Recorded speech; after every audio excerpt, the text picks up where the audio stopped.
1 second.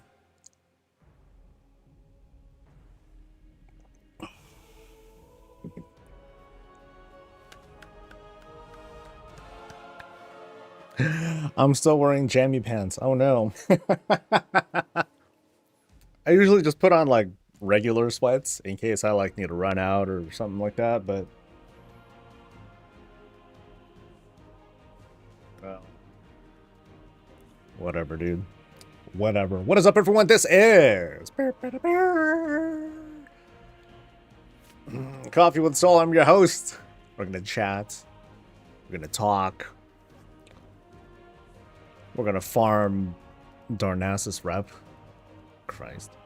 Actually, no. I don't think I will. Now that I'm remembering, because I think I'm instance locked. Like a little bit before stream, so maybe about like 15 minutes before. I'm like, all right, I gotta stop. All right, one more run, one more, and then I'm good. And then I got instance locked, and I'm like, oh, never mind. I guess I'll get ready now.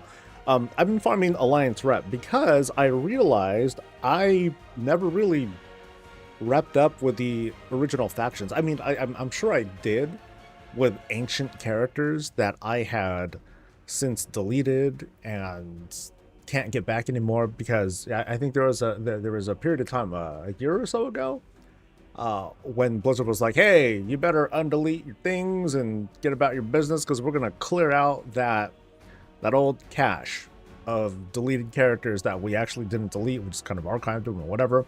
But then no backsies this time, but yeah, I did not undelete very many characters at all. Bummer. Because I'm sure there were a number of Alliance characters that I had that repped up at least a little bit, but they didn't do so great. And I didn't really I don't really play them, So I was like, all right, I want the core for reasons. So I've been scouring the land ever since yesterday, because the beta went down, and I'm like, oh, I can't work on the damn profession video. Fuck. So that's why the engineering video isn't out yet. It's because I couldn't work on it. I don't know if the beta's even back up yet. So I'm very poopy about that. So I was like farming for decor stuff, and I managed to, get a lot of work done. I can't move the thing. You can see it though. I'm level 7 now. I'm a good ways into level 7. At least over on the Horde area. On the Alliance one, it's still like 6 or whatever. So I'm like, whatever, screw you, you suck. But 7's like the money, because you get like a really, really nice chunk of budget. So now it's up to 3,500. So now I can make my house, if I ever get around to it, super dense. But there's also a lot of decor I'm missing. And it's mostly thanks to me not having played the Alliance character. So I'm like, oh, so I might as well start working on that. Went over to Stormwind. I'm like, all right, let's go ahead and buy some stuff. And then I realized I don't have rep. So here I am on some human character, and I'm gonna, I've been working at it. Like I threw on, tabards, and I'm slamming the OG factions. So I finished. What have I finished so far? Let me turn the darn thing on. Blizz move saves. Blizz move saves. Come on, baby. All right, so sorry, where am I at? I am at, so I got exalted with 2 factions. I got exalted with Ironforge and Stormwind. I'm on my way to getting exalted with Darnassus. I think I just need like 2 more runs, and then I think I'll be good. And I don't know what other tabards I have. Does Nomagon have decor? Do they have like a vendor person that has like a lot of stuff? Because I'll work them. I can do that. Stormwind's done. Ironforge is done. I'm wearing Darnassus. That's a transmog thing, whatever. Oh, that's all I have. Oh, crap. So I think I'm kind of like done for now anyway. So I need to go get the Exodar tabard. I need to get the Gilnean tabard, and I'm not sure about Nomagon. Like, does anyone know? Does Nomagon have like a round of decor to purchase and all that? They have some. Okay, some is Acceptable. Acceptable. All right, let me see if I can go back in yet. Please, baby, come on. Hook me up. Wait, it's totally not working. Try again. Let's go. Please. All right. Guess who messed up their Twitch name change? Oh, good going. Good going, Fel. And hi. So we do, let me pull up my list. We do have US visits happening today. Let me pull up the thing though.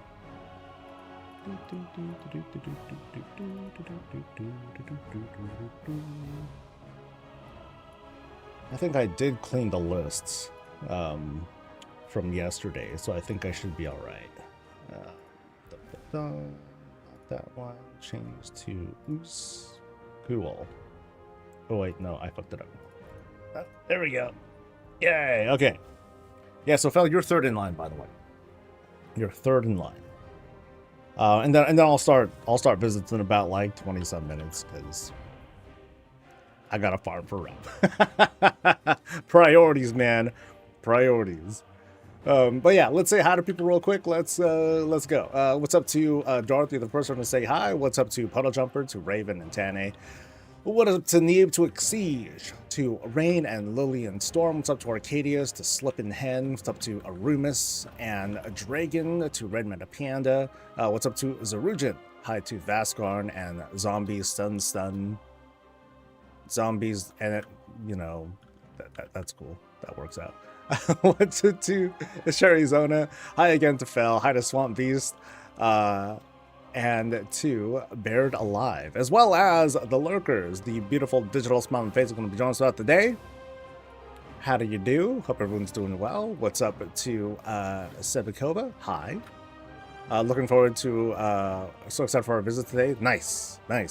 No, so now let me set the expectations just in case. So 1, 2, 3, 4, 5, 6, 7, 8, 9, 10, 11, 12, 13. So there are 13. There are 13 folks. I'm going to maybe divide it in half. So 1, 2, 3, 4, 5, 6, 7. So Cat, I might not get to you today unless I were to do a long stream, which I can. I can do a long stream.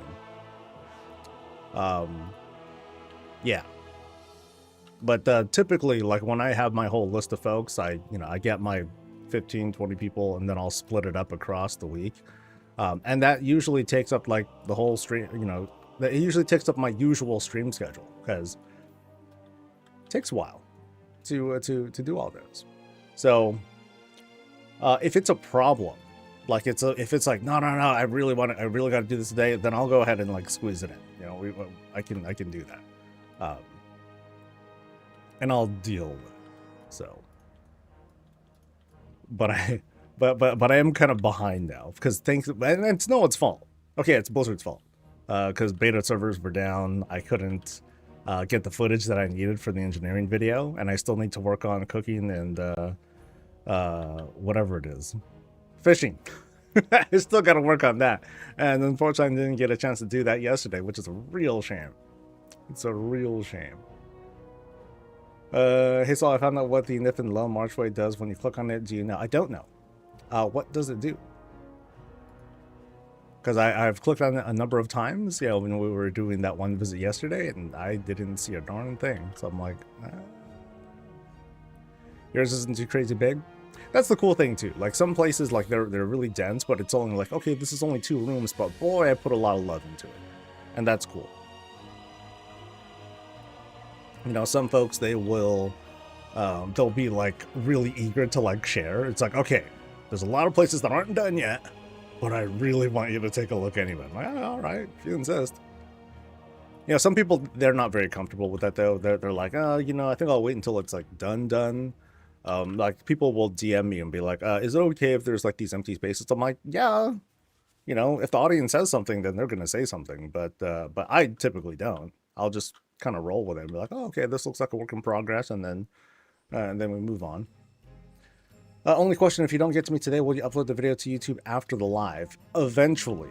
I have a backlog of about 300 and some videos or visits and tours or whatever to eventually get to.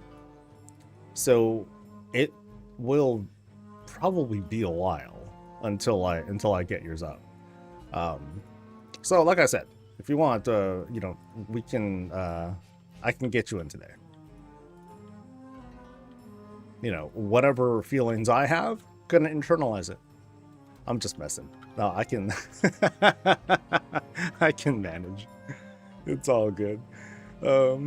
Mine's pretty compact too. Now keep in mind, like, this isn't me being like, oh man, I wish I could do these faster. No, not even so much that. Yeah, there are some folks who are like, hey, would it help you out if I, like, you know, just did the video for you and then you watch the video and then you reacted to them? No, dude, no. Like, the whole thing is, you know, I want to explore and I want to take the audience with me, and I don't mind like screwing up or getting lost or anything like that. You know, it feels more organic that way, and that's why I do the format that I do. So no, you're not a problem at all. So we'll get you in for today. It's all good.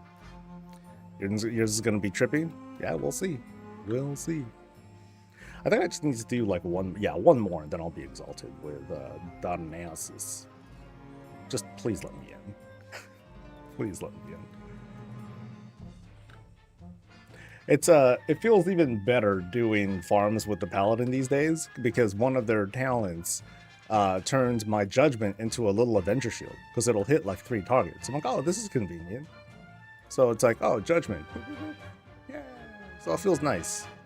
It's like Moonfire, but 3 targets, and it has a cooldown. But you know, it's good enough. You know, it's nice and fast for when I'm like running through stuff, and I just don't gotta worry about a thing. I mean, I ain't gonna worry about looting, that's for sure. So people who feel offended by that, it's like, yo, why is he just running? No time, dude. No time. Gotta go. I know that it doesn't really do me any favors because I'm going to hit instance lock anyway. It's just a matter of when, but it's like, oh, I just don't really have it in me. Got to turn the brain off and just kind of go. What talents for AoE Judgment? There's no AoE Judgment necessarily, but you rely on a talent called, I don't know. What is it called? Hammer and Anvil, which I don't have yet. But the talent that does the cleave is towards the bottom here, called Sweeping Verdict, and it'll hit like a couple more targets, which is very convenient. I mean, in an instant, it's not a big deal. You know, I hit one, and I'm gonna get the pack that's attached to it, but it just visually just feels really satisfying to hit like a whole bunch of guys. And the cool thing is that, like, it feels like the distance that the judgment jumps, it feels like it's a bit more lenient than Avenger Shield. Like it goes across kind of a wider radius. Or maybe it's just the way this instance is and the mobs are that it just happens to work out like that. And I'm exalted. Yay! Number gun. Why am I farming Botanica? Rep, baby. So here is my rep status at the moment. So I just hit exalted with Darnassus. Now I'm moving on to Nomergon because that's the only tabard I got left for now. But I still got to get more. I still got to get like Exodar and Gilneas, and then I'm cool. I don't know. I'm sure they have something attached to them. It'd be really disappointing if they had like nothing. You know? I thought you meant the town don't know about them. Oh, you don't know about the decor. Okay. Anyone know if Nomergon as a faction has decor? I'm pretty confident they do. I could just look it up, but I believe in you guys. You don't think so? God damn it. Well, I'm in here anyway. Let me just finish this off. Am I? Yeah, I know. I'm on goddamn Alliance. Now this definitely gives you a glimpse at my player behavior when I'm farming up this rep now 21 years later. Yeah. But I'm pretty sure it's like even if I had all my characters, or even if I was able to undelete them, I don't even know if I did hit exalted with most of those guys. Because I barely really played them. Oh well. Dennis Paladin charges got updated? Yes. But I also don't care because it's just like, okay, I see them for like a second. Woo, they look so great. And then they're like gone. So, not a big deal. When they become actual mounts to get onto, then that'd be cool. That'll be very cool. Until then, though, I'm like, I only care so much, you know? Alright, so I want to go buy this decor that I have just earned. So I'm going to Stormwind, Orgrimmar, and Night Elf stuff. Yeah. No, not Orgrimmar. Stormwind, Ironforge, and then Night Elf Land. Yeah, I think I know how to get there. I got very lost first time I was going around here, as in yesterday. I was like, wait, I go here, and then I can go here, and then what? Oh, crap. So I think from here, I can just go to Stormwind, nice and safe, and then I can go to Belameth. Wait, can I go to Belameth to get the decor for Night Elves? I hope so. I really hope so. Otherwise, I'll be in trouble. That I don't even know how to get back once I do go to Belameth. Like, do I need to fly all the way back to Veldraken to like teleport back? Because I don't remember seeing a portal that took me back. I don't think I ever hit Exalted with the faction cities back in the day. It felt automatic though. You know, as long as you were like playing other stuff, you would eventually get it. I think the rep person is here. No. Crap. Yo, decor person. Oh wait, no, there should be a thing.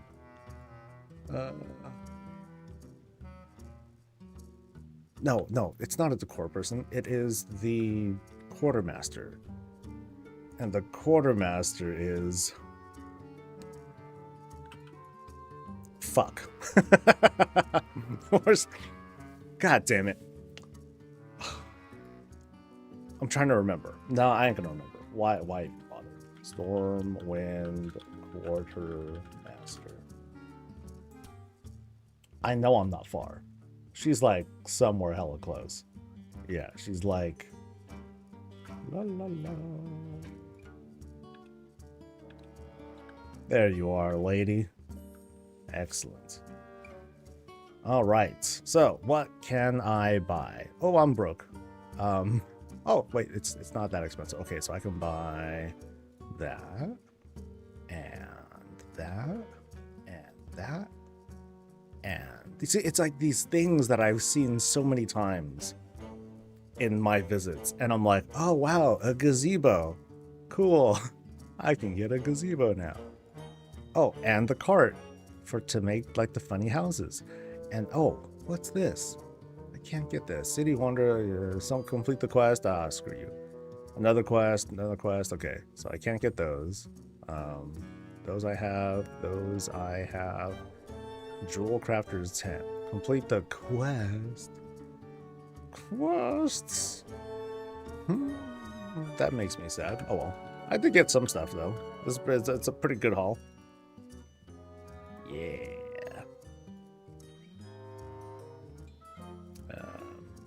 Oop. That's all that, right? Okay, so now off to Ironforge. Oh, Ironforge is by the Flightmaster as well? Oh, shit. Hell yeah, dude. Alright, Ironforger. By the Flightmaster, who is here somewhere.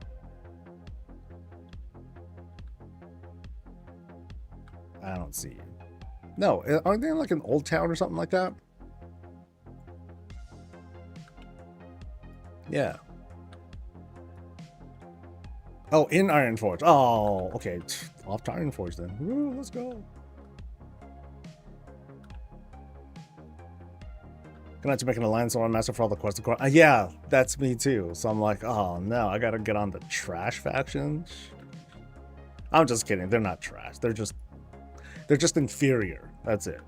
You know, calling them trash, that's highly offensive. So But we need to at least be factual about the distinctions here. You know, Horde, noble, proud, you know, nice and thick. Alliance, lanky, and, you know, whatever. But sorry. There's 2 more, one by the Explorers League and one in the out. Wait, there's 2 of them? Leaving.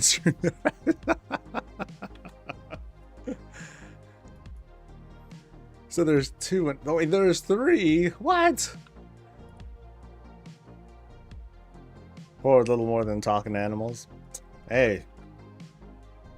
Without thumbs, what are we? We're just beasts, alright?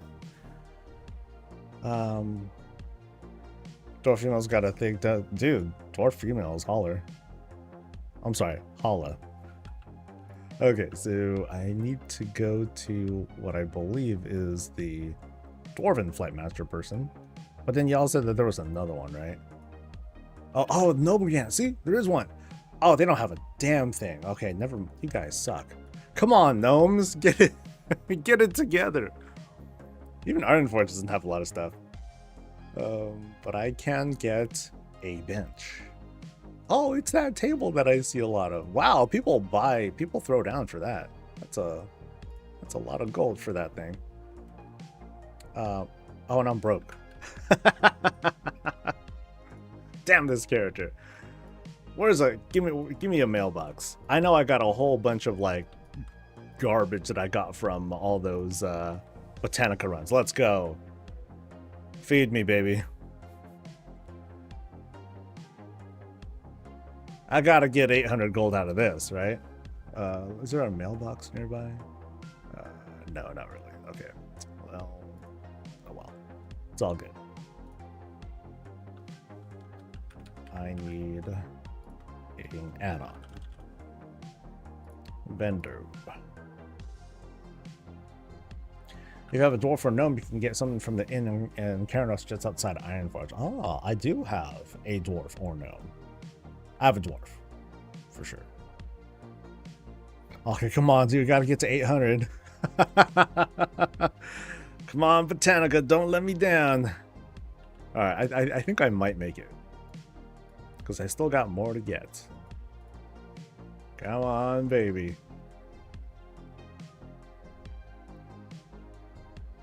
But the core struggle is really fun watching you go through it.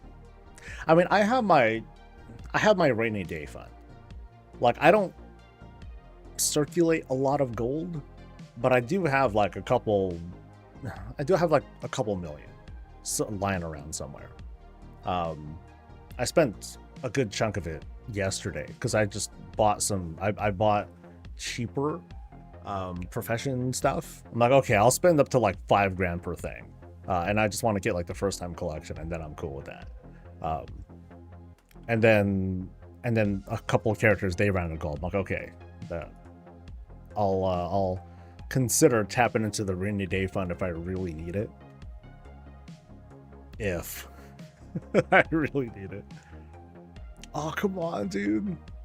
I don't know if he's gonna make it to I think I need 800 gold. Yeah.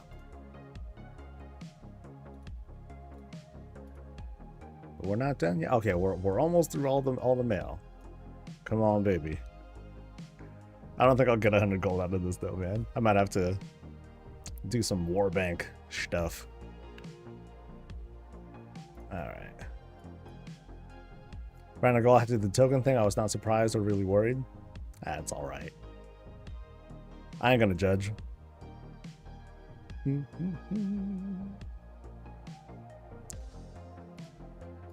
Alright. So, 738. You son of a bitch.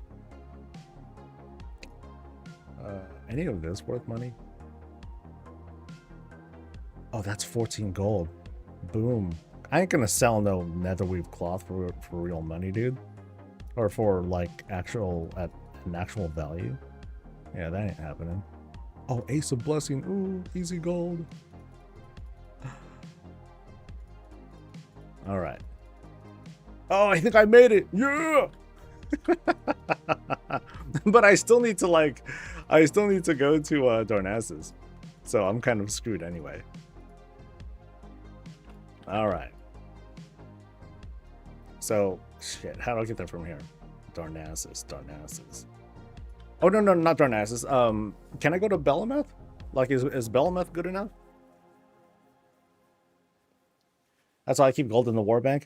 You know, I think now is a fine time to finally put gold into the warbank, because like a lot of folks, I was paranoid. I'm like, I don't know if Blizzard's gonna do a great job with handling this thing. They might screw up. So I have to take to walking through the starter stuff you haven't already. I've done them already. I do have a working character who has, and I still have them. So there's that. Just the process where you go to the vendor, then you have the right stuff. You then you get more, then you can then get something. Oh, that struggle. Oh, I don't really go through that. Like, I mean, one, I haven't been doing a lot of building, but two, I just leave characters sitting there. Not Belameth, but the non-Emerald Dream part has decor. Okay, so I gotta bum my ass to Dragonland and then hop on over. So, oh, wrong spot. God. See? That's what I get. Habits, man. Habits. All right. So here is where I go. Then I go to Dragonland. Somewhere. Dragonland, yoo-hoo. Ornagal, or Blouse, Valdriki. Let's go. Okay, so Amir Jasil has stuff. Or Emerald Dream has stuff, but Belameth. Wait, so what do I go? So where's the Darnassus vendor person? Yeah, so do I have to go to Darnassus to get that stuff?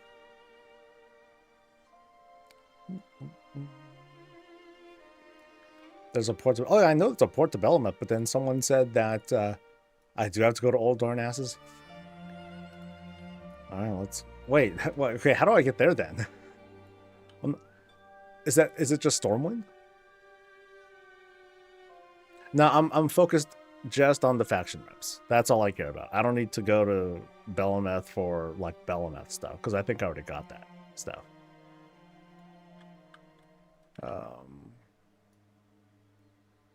Portal Darnassus over in the wharf area in Stormwind. Off to Stormwind. Let's go. Yeah, I'm on a human, because out of the Alliance characters, I respect the humans the most. Sorry. It's like just factual things, you know. There's only one elf in World of Warcraft. How about that? Ooh, how's that for bait, man? There we go. That'll set people off. Clip that. There's only one elf in World of Warcraft, guys. Didn't you know that? Everyone else is just kind of a pretender. Of course I'm talking about Blood Elves. Come on now. Okay, so to get to there, how do I get there, actually? I don't see a portal. First dock. Okay. This looks like the first dock. That looks like... Oh, there it is. Yeah, thank you. All right, now where is the... Okay, people keep saying the flight point, so I feel like I need to go to the flight point, but not there. Oh, yeah. So and y'all said old Darnassus too. So Old Darnassus, here we go.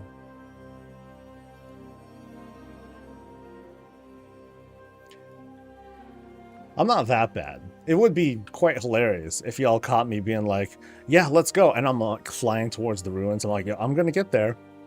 And then I start to fatigue out. I'm like, wait a minute. Wait a minute. Now I remember. Yeah, I've snuck here many a time for, I don't know why. Why did I come here back then? Shenanigans, I'm sure. Just to intimidate the Alliance, probably. Uh-oh. So it's odd, like, coming in here normally. I'm like, oh, I don't gotta look out for guards and all that stuff.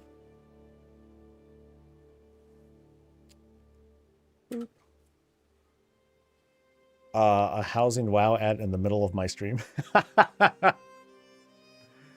Well, that works.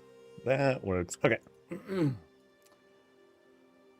Okay, so somewhere here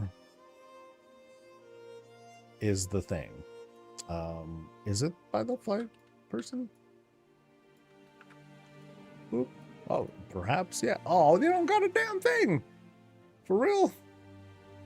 Did I farm Darnassus for nothing? Damn. I was hoping for more. Shit. All right, let me use tools now.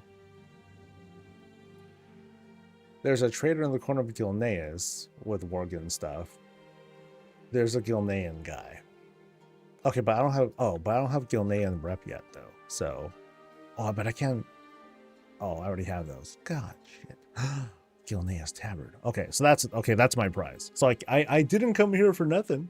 But there's just like, it's just this. It's just the stone wall and the trellis. So it's only two things. That makes me sad. Bum diggity. Okay. I was hoping that Calderai had like just more stuff. No, Stonewall's useful. That's cool. It's gonna be. I'm definitely gonna go for it. Oh, I only need to get to Revered. Oh, hook up. Okay, that's gonna be chill. But I just need to make sure I come back with gold next time. All right, I can accept that.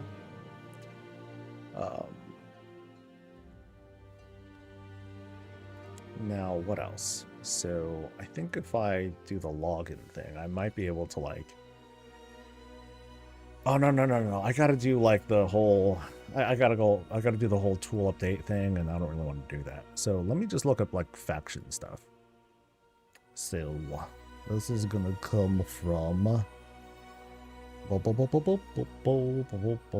Faction. Okay, so... Who we got? Who we got that's got stuff that I want? Oh yeah, then there's like cool tourists and stuff too. There's a lot of questing that I'll need to get from that. That's gonna be a thing. And then honor bound too. So BFA is gonna be like a big target for me. Damn. That's crazy though. Nothing from like Darnassus and I mean this tells me they gotta add more stuff. They've got to add like way more stuff. Like here, there's the Gilnea stuff. So am I actually just kind of done? Got the add-on you told us about? But I got to go back to the house and do all that syncing stuff, and I don't feel like doing that right now. Valshara. I'm pretty sure what's their faction called? I forgot what their faction is called. I can do expansion though. That'll help narrow things down. But I thought I got all the stuff. I thought I did, at least. So, Dreamweavers is what it's called. There you go. I think I got these. I think. Here, let me see. So, let's go with, okay, yeah, so it looks like I got all that stuff. So I'm good. There are a lot of things that I have. Like, the main thing was, like, those base factions. That was, like, the main stuff that I was, that I felt like I was missing. So, we're getting there. Slowly but surely. I don't think I'm... now, I'm not actually interested in hitting level 8. Because level 8 doesn't get me a whole lot. I just wanted to, like, complete, like, rep farm, so that way when I do want to get like massive amounts of stuff, I'm at least okay. I'm not going to be like, oh shit, I don't have the rep for these people. Oh no. But then there's going to be like the quest stuff that I need to do as well. So that's going to be kind of a bummer. Oh well. Cool. Thanks for the help, guys. I'll leave this dude there and then I'll continue. I'll get my Gilnea stuff. That'll be like my next step. my next task. All right, let me wash myself clean now.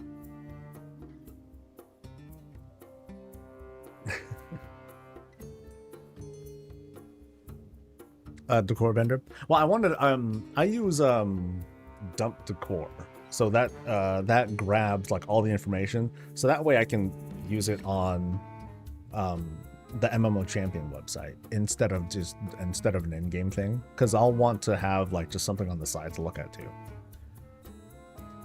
So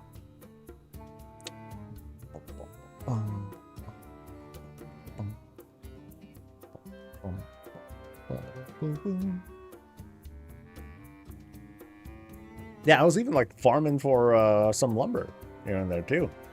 Yeah, dark times for me. Dark times. Here, let me do it. I don't think I have a lot of gold on me right now. Yeah, I'm down to 925 gold. Don't believe the count there. The add-ons are like super inaccurate right now. I don't know what that's counting. I know I got like more gold lying around somewhere. But actually, let me just do a quick check.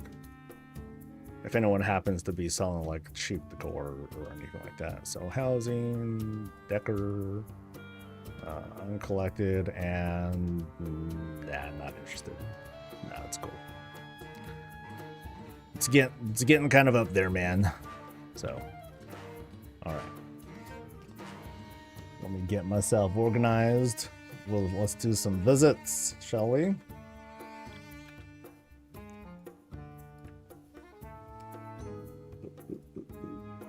What happened to my gold? Spent it. So I think this guy had 200 grand on him, and I just blew through it. Yeah. Is there a good or best way to farm housing XP? The two ways. I mean, there are only two ways to do it. Doing endeavors and collecting decor for the first time. Those are only two ways to do it. Now, if you think about it, doing the endeavors is the equivalent of finding 250 new pieces of decor per month, if you want to think of it like that. So at some point, like for example, like in the situation that I'm in, oh, dude, this is just random. Sorry. At some point, you'll have no other choice but to either like go through like some old grinds to like get like the +1 for your collection, or you throw down thousands of gold, tens of thousands of gold to buy that +1 for your collection. So you got to ask yourself, do I really need to rush like that? Or can I wait a month and get 2,500 XP? And I can't answer that for you. Some people, you know, and I fall for this too, on the regular. Some people don't have the patience for it. Like, no, I want it now. Let's go. And so they'll just throw down. They'll buy whatever they need to. But yeah, I guess in another sense, play the game too. There are lots of achievements and quests that also give decor right away, and then that also contributes to the +1 of your collections. So do that too. There's a lot of things that I haven't, a lot of quests that I haven't done. You know, I barely play the Alliance faction. That's a lot of decor that I'm missing. So no, it's not designed to be rushed. You know, some people they create for themselves that sense of FOMO and competition. They'll see their neighbors or they'll see their friends, or they'll watch these visits and be like, holy cow, look at all the things that they made.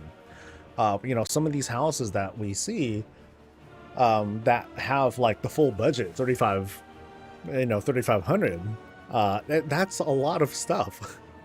It's a lot of stuff. Like, you'll see things and it's like, oh man, they used a whole bunch of this and that.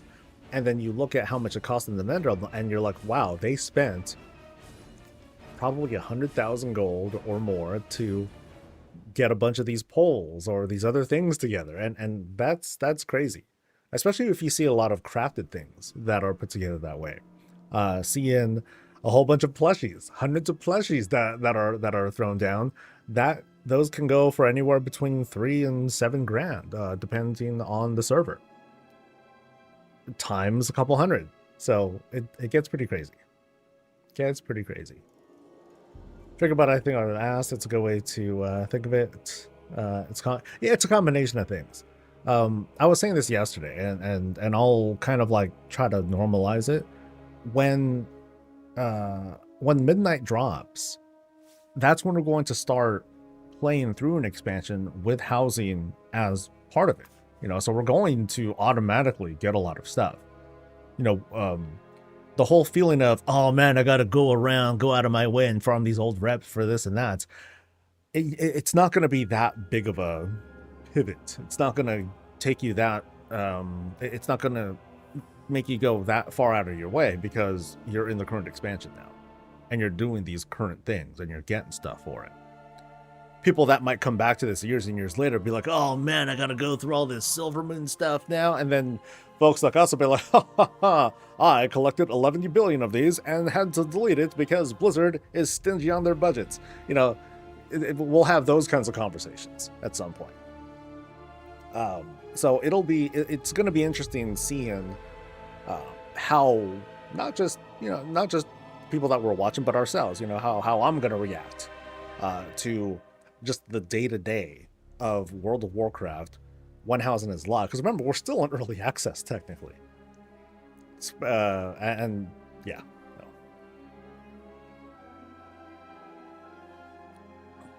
Like I have a level 7 house and I'm using only enough as much budget as if I had like a level 2 house. So it's like, do I really need it? No. At least that's what I'm telling you guys in the public. Right now my problem is lack of room space. Starting with a double staircase setup, I'm going into some larger rooms, so I'm wanting to get it up so I can get the bigger rooms added, hit a wall kind of. It can get pretty crazy. I've been hopping between $150 and $220 by buying decor and later selling my own made ones. I mean, that's the other thing too. Like, decor is expensive, but it's also profitable. It's expensive, you know. It goes both ways too. So folks who were going through the motions of selling the materials, or more importantly, selling the complete thing after farming up all the lumber for each of these pieces. You know, that's money that people are worth paying because they don't have the time for it, and that's what gold typically pays for. Things that we just don't want to do ourselves. That's why mine's small. I wanted people to see you didn't need a ton of gold to have a nice place. Some people don't want. Wait, I wanted people to see you don't need a ton of gold to have a nice place. Some people don't want to involve for that reason. So no, that's cool. That's a smart way to do it. You know, sometimes it helps to like just make that point. The cap on how many things we can have, yeah. But that feels like it's something that that they appear to not be satisfied with either, and they intend to resolve that. How do people sign up? There's a command, and it'll pull up a link that'll show you everything. As for whether signups are closed or not, signups are still open, it looks like. I don't know how many spots are left though. So if you're interested, hit the link, sign up, and then I'll probably see you next week. I can literally not get anything I put on the auction house to sell, so I gave up, so I make stuff for me and my husband only. The competition has definitely started to go up. I'll see. You know, when I was buying a whole bunch of stuff, I was buying things that were about like $5 grand or less. And it was, you know, I would see some people, they were doing like some fierce undercuts. And for the things that are like lower in price, there seems to be like more and more folks that are trying to just kind of like offload that stuff. So maybe that stuff is harder to sell. What's up, Goose? Did I see that WoW has added a Warglaive heirloom? Oh, didn't know that. That's cool. I did see something about a plain model, like a very basic looking Warglaive set. I didn't realize that was a thing. I cancel scans 24/7, making billions of gold. Yeah, for some people that's the game. You know, it irritates me, but I respect the hustle. You know. But whenever people do that, then I'll just be like, all right, then I'm just gonna blast through it, or I'm just going to undercut like crazy, and I don't give a shit. But I don't really, I don't do that so much anymore.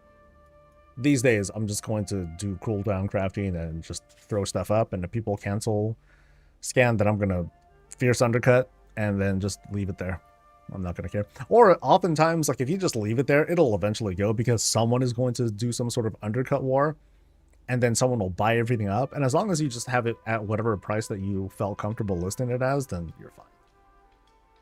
Like that's the other thing. Being some people lose their patience, or they don't have a lot of patience, so they'll cancel scan. They're like, all right, come on, let's go, come on, buddy. And then you're at a war with someone, and then the whole regional channels took that to like a whole different scale. But anyway, I should stop. It's time for some visits. I already went 20 over, and we gotta get started. All right.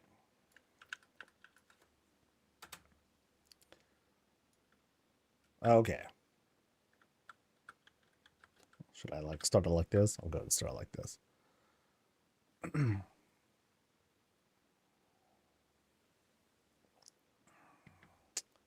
When it comes to transmog, just lives on a few different servers for 48 hours. Just come back 2 days later. I don't have the time. Yeah, like going to different servers or diversifying, like how you distribute the stuff, that helps.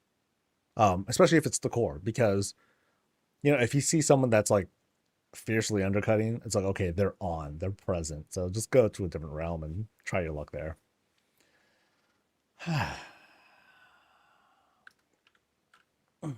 And we're recording.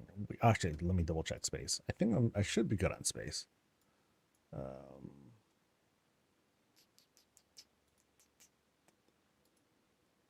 Yeah, we're good. We're fairly good. All right. This is Red Man of Panda's place. We're over on, not Founders. We're over in Razorwind. And let's see what kind of spread that they have this time. This has been a kind of a frequent person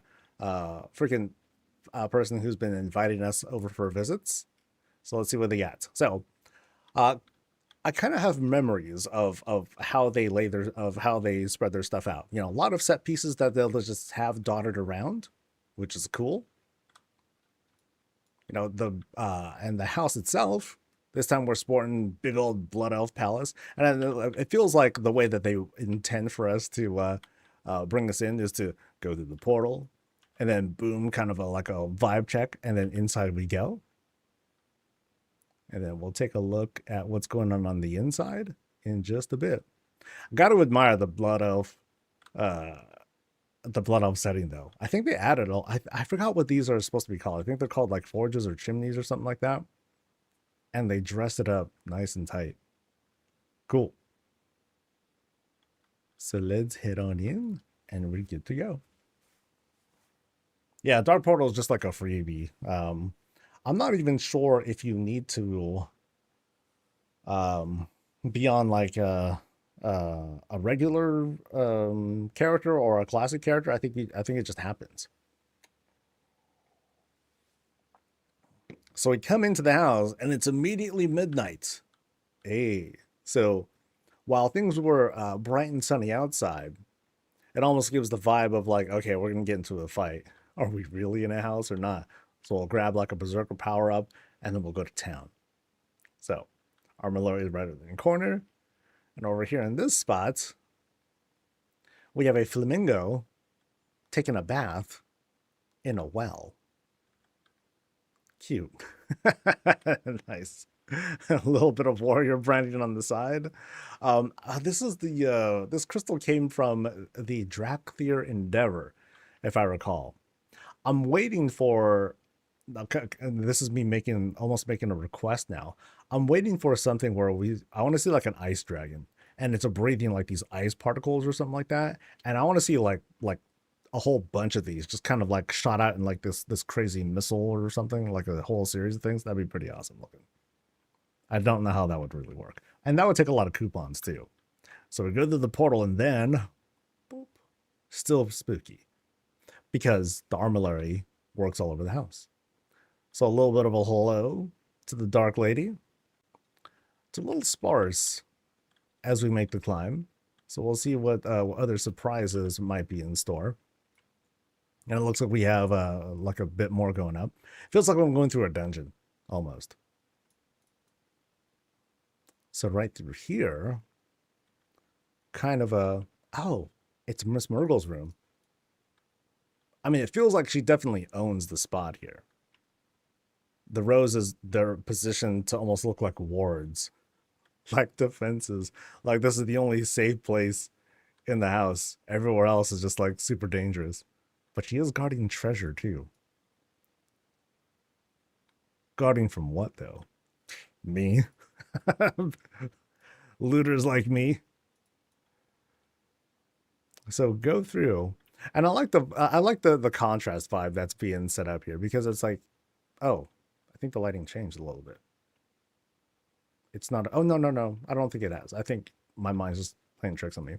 It's kind of cool seeing the contrast though, because we see the fireplaces or like light sources that are trying to fight back the whole midnight vibe.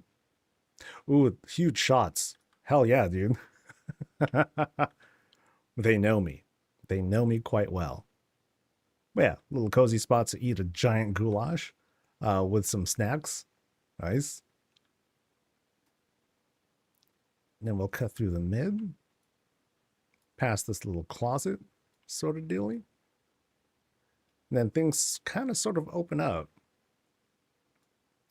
We have a little exhibit of sorts. This has a museum kind of vibe. Like here's the lectern that makes me think, okay, there's going to be like writing here that describes, you know, hey, check out what happened here. We planted stuff, at least. And then there is a thing to climb. And we point up to something. Oh, there. Okay, there's a thing up there. All right, let's go. Ooh. Okay, we broke the system. Nice. So we're on the roof. We're on the roof somehow. So okay, I like the vibe here because now we get a glance at you know, we're obviously in a bugged area, but now we get a glance at how the lighting effects look from the outside. Because normally, like, it's all cleared out and you see like the whole grid and everything, but now we see like the whole horizon of what happens here. That's kind of neat. That's pretty neat. This doesn't lead me anywhere, right? Okay. That'd be kind of odd. And I guess there's an arrow that'll take me back. Oh, what is that? Oh, okay, this looks very looming. Because, you know, now we're in this kind of, you know, we're in the upside down, right? We've broken past the fourth wall. And I don't, maybe that's a skybox room, actually. But yeah, that looks very intimidating, the way that's set up. So this kind of gives me an idea of why the skybox, you know, I'm just making an assumption here that this is the skybox room. Here's why you can't just stack them on top of each other. So, oh yeah, because we can walk through. Oh, okay, okay. This is very cool. This is a very cool use of bugging things out and taking us here. That's neat. That's neat. Because now we're on this upper platform. You know, the ground is somewhere below. You know, there's stuff there. You know, I'm not going to drop down. We'll just get to it when we get to it. But yeah, neat how they put that together. You know, because I'm totally in like this weird zone. You know, I feel like I'm still in like this, you know, beyond the fourth wall kind of thing. And now we have like this this little hidden area. That's neat. Yeah, total trip. Okay, so I can exit from there, or I can drop down, but it looks very unsafe to drop down. Oh, and there's the dark card. Okay, just chilling there. Now we're gonna drop that anyway. Boop. All right. So it still feels like I'm in this very unnatural space. That's the story being told here, is that I'm still in like this whole Twilight Zone sort of thing with the floating books and the sort of random assortment of stuff. It's as if like this is like a universal, like, not junkyard, but just place full of like random selections that um it's a total out of this world sort of feel. A magical, yeah, there we go. That works too. So go through the strat, and I'm sure we're gonna kind of get back to the cause. This is what, this is the machines, the things that made all this happen so far. Yeah, so it's a lot of weirdness that we're encountering here. That's pretty cool. It's a cool concept. I like this idea. You can go inside the stall. Oh, was there a loo that I missed? I mean, if I go in there, like, how do I get out? So, oh, you mean this right here? Oh, yeah. Oh, and there's the boss of the house. Ah. Oh, or do you mean this? Because here's the potty. Okay, so that is, okay, that's going to take me elsewhere too. Okay, now what? Okay, now it's weird. So, but I think I can get out, right? I hope I can get out. Boop. Okay, cool. All right, we'll jog back here. And I checked out what was over here. All right. Now, what is through the red door? Okay, they walk. Cool. They showed me for me. Okay. So we go up here now. How do you get the blue fogginess? When you get your house to level 6, you unlock what's called the Hearthlight Armillary, and that's what lets you change the lighting in the house. There are some restrictions, though. It's not a permanent thing. So, like, if you leave the house for a while and the house kind of like does its whole reset thing, then it's going to revert back to the original lighting. Oh, and I'm back here again. And then now we're at Unnatural Dark. So this is an example of the unnatural dark setting. So now you're seeing like the actual lighting effects do its thing, and now it's midnight again. I think I've seen everything. That was a trip though, going up there and seeing the whole thing. I think the midnight lighting really set the vibe. That set the mood pretty well. I thought that was pretty cool. Thanks, Panda. Yeah, so sometimes, like I said, visits don't have to be like, hey, 3,500 budget, let's go. It doesn't have to be anything like that. And I would say that there's a lot of potential here to like add more stuff when the time comes. But I do like the whole concept of like, boom, when we break out, and then we're kind of like, we're in this like weird, we're in this weird space. And I think that can be built around to make something pretty cool. It started with like the whole all the techie stuff, all the gnomish stuff that's there to help tell the story of, okay, this is how it's done. This is what's going on. And there could be a lot more to it too. So I think that's cool.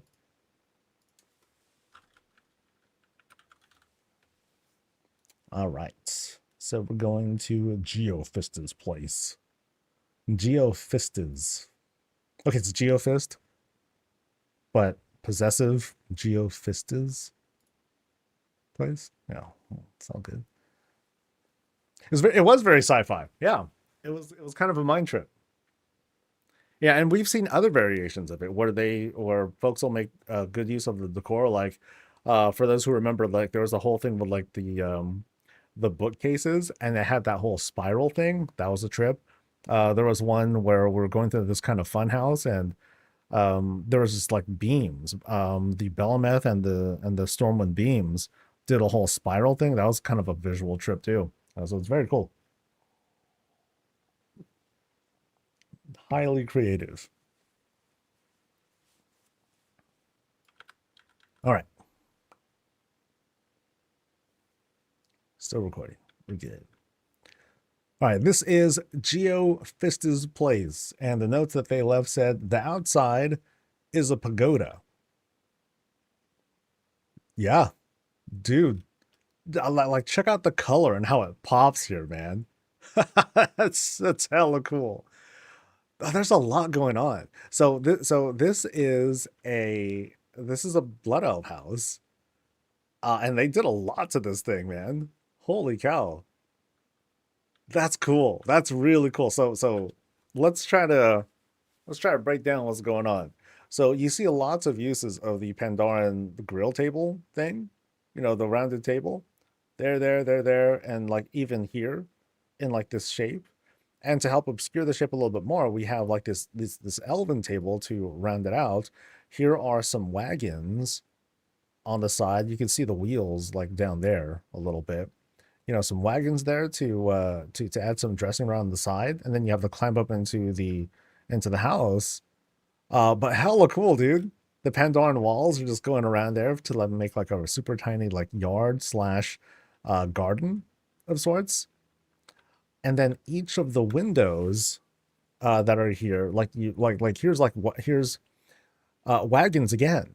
So it's kind of funny because you have like the blue colored wagons, and then you have the privacy screen right there, and then they just like put some beams there to kind of fill up space or to prevent us from seeing like what's in between the wagons. But obviously we see the wheels, but who cares? Yeah, it's it's like so dense, or maybe it's dense because like my character's only this big, so it's big, but I love how again the colors just like pop and come together, and it feels so alive. The personality is like is dripping here. I'm not too familiar with. I think these are like multiple tables that are being used to create the door. That's hella cool. That's really really cool. Again, very very creative. And again, the I think this is the oh god, that shelf with the barrel on it. The pantry shelf, right? I think that's what this is. That's cool. There's a lot of pieces that went into this exterior. Holy cow. And then finally up top, because we're still not freaking done. I think that's just one. Um is that one gazebo or three that they just kind of stacked on top of each other? I think it's three actually. And then here are like just the windows, the default they look like the default windows, but they also dress them up some more with the wagons again. Yeah, that's crazy. That's crazy good. Yeah, let's check out what's on the inside now. One of the most impressive outdoor spaces I've seen. It's a hella good. So I feel like I'm totally expecting, so we're seeing some of this stuff here, this whole Pandaran vibe. We have the sand gardens right on the side there, right away too. Hella cool. Hella cool. So we go in, and once again, we have like the same sort of we have the same sort of setup here. Kind of a messy look with the pillars that are crooked on the side, and then we'll cross the sand garden as we're entranced in. And then we have, dude, yeah, the theme here is super strong. Oh man, hella good, dude. Jeez. Multiple waterfalls are happening here, going up some of these walking stones plus rocks to like have this little spot, and there's like plenty of water right there just dripping. Oh man, oh that this is really good. Like the way that this is shaped and set up. Oh, and then there's the water that's falling right from there. Really neat. So we're climbing the stairwell here. Huge lanterns. Again, they help to set the mood. And then right up, oh, dude, that's Sam. It's a giant Sam. So at first I was looking at this, I was like, oh, there's like a gap here. No, if we pretend we know the plumbing's coming from here, it's coming out of Sam, and then it kind of drips out there. That's really good. That's hella good. Yeah, this doesn't have to be a secret, is it? Okay, yeah, I think I'm just like, ooh, yeah, we're fine. We're fine. That's really good. Oh man, I love that touch. That's very very clever. All right, so let's go into this short hallway, place to sit, and then we have like this little diorama sort of setup, And again, the use of these carts really helps to set them in. I mean, there's only so much Pandaran decor out right now. Um, so we're seeing like repeats of this over and over again. We're seeing like the rounded doors. Yeah, the rounded transitions. But it's actually the grill table that's being used. Multiple uses of like their fence posts, their walls, and the carts as well. But oh man, the execution is just brilliant. Brilliant. Yeah, really nice. So we go through. Oh, they got the. Oh, that's cool. That's very, very neat. So we're going through like this double yeah, it looks like a double kind of stairwell room because we did the climb and now we're going to this and then we're saying, what's up to Sassy Dragon over here? There's like a whole like sort of training spot. That's really neat. That's really don't fall. What if I fall? What if I want to explore? I'm gonna explore. Whee! So all right, so let me out of here, Sassy Dragon. If there's a way out. No, I might be screwed. I might be doomed actually. Sassy Dragon, help. Oh wait, so they didn't make a way out? Like a whoops kind of thing? Oh wait. Oh, that is oh look at that. So I don't think this is really a secret that I found. This is just like a in case you screwed up sort of thing. Yay. See, we're fine. Everything's fine. Just don't fall next time. Not intended. Yeah, very cool though. Really cool setup. Quite perilous too. Okay, so let's go this way, and then oh, we're going outside. We're going outside. Ah, nice. Okay, so here's like the outdoor training ground. Oh, that's neat. This is also very, very, very cool. So outdoor training at the top of like this peak of sorts. Because we have rocks that are all around here, so it feels like it's not really intended for me to like get too close to the edge. That'll kind of like take me out of the immersion. But this is the shot. This is sort of vibe we're setting up. And check out what they did here. They made their own kind of structure because these are just pillars, pillars, pillars, pillars. 1, 2, 3, 4, 6 of them. They just put together instead. Yeah, that's really good. Very, very cool. Oh. Okay, there's something really cool about this, but also not too immersive. Because like, if this was just a screenshot, this would look very cool. Because you have like the facade of the building kind of fade into the background. Like it's a cool effect, but at the same time, if you think about it, it's like, wait, that doesn't make sense. But it just looks cool. It looks cool. As if it's like really, really far away. Yeah. As we get closer, then it's like, wait a minute. But before that, no, I like that. So it's like, yeah, definitely keep that. Definitely keep that. It would have probably been um I wouldn't like I guess I just like the whole fade feeling. But it would have worked as well if they just like kind of pushed everything out as well. So that way they can like make that whole sense of like, okay, a complete facade. And I think this is the bottom of something. I think. Yeah, I think that's the bottom of like a well, perhaps. Not sure. But it's a cool use to have like, oh, okay, instead of a wall, let's just have these here instead. That's really neat. Yeah. They just added some pillars to like dress it up a little bit more. Because it doesn't fill up the spaces entirely. Yeah, that's sick. That's really sick. Okay, so that's gonna let's see. I think I can climb up too, but ooh, choices, choices, choices, choices. I guess I'll go this way first. I'll go this way first. So we're going past here and all the fence work and into. a lovely living room sort of spot. No, it's also a bedroom. Yeah, open air bedroom. You know, super dressed with again like these strong Pandoran colors, strong themes. And over here, oh, Miss Murgle's just chilling. Nice. It's a really like tight little coat that they set up too. Like they set up like this Niffin arch to close up the space, make it nice and cozy inside. A little purple light there, but again, really strong with the Pandoran themes here. With the, I think those are bells. Yeah, yeah, these are like the giant bells in the base. They just kind of like kind of fuse that through on this raised platform.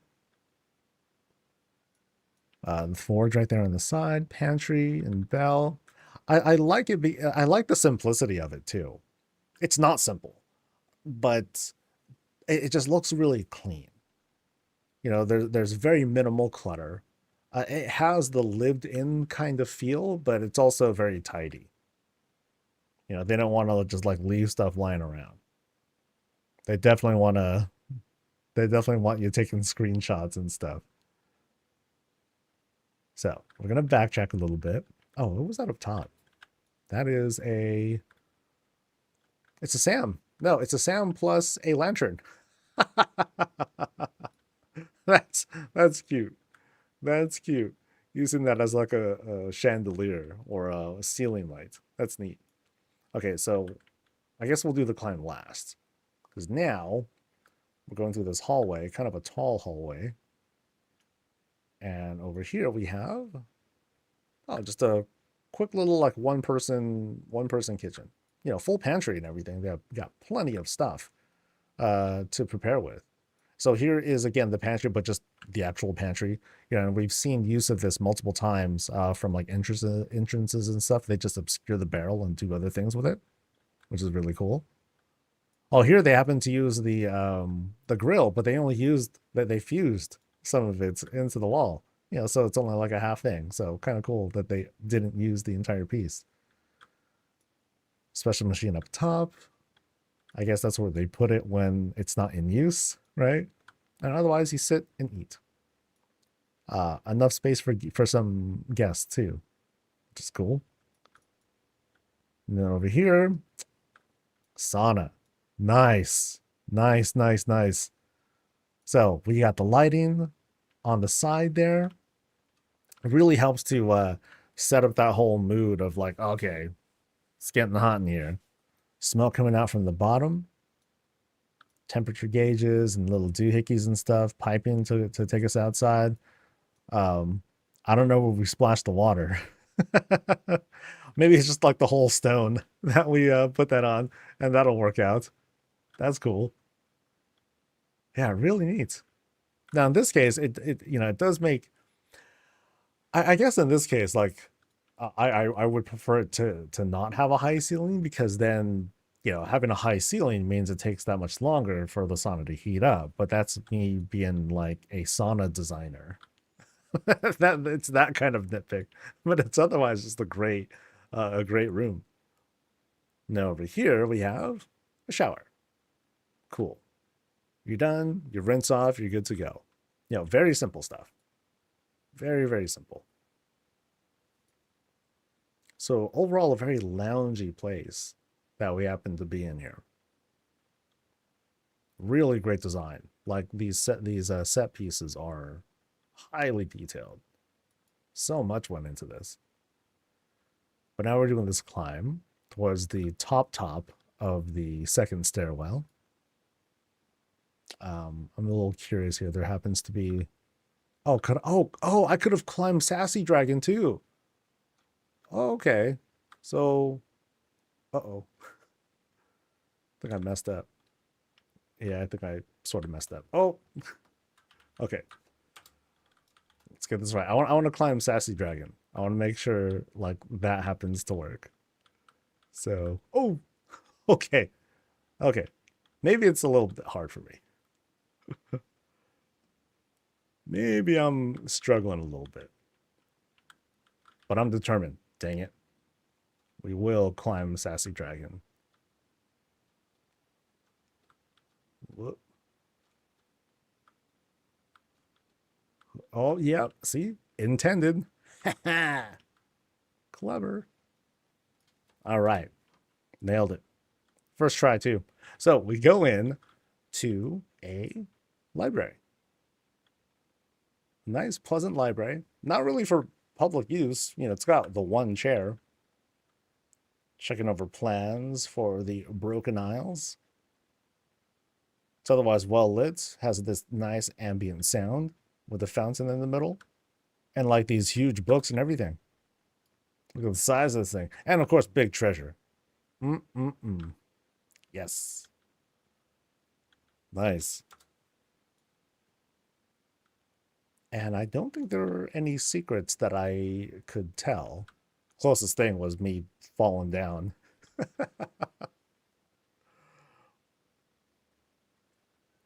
What's up, 10? Dude, this is a badass place. I always love Sassy Dragon. Sassy Dragon is like just the best. She's so, well, sassy. All that. But yeah, great place, dude. Holy moly. I'm jealous. I am very jealous. And I gotta take a screenshot of this real quick too, because that looks sick. Yeah, really cool. Thanks for showing us.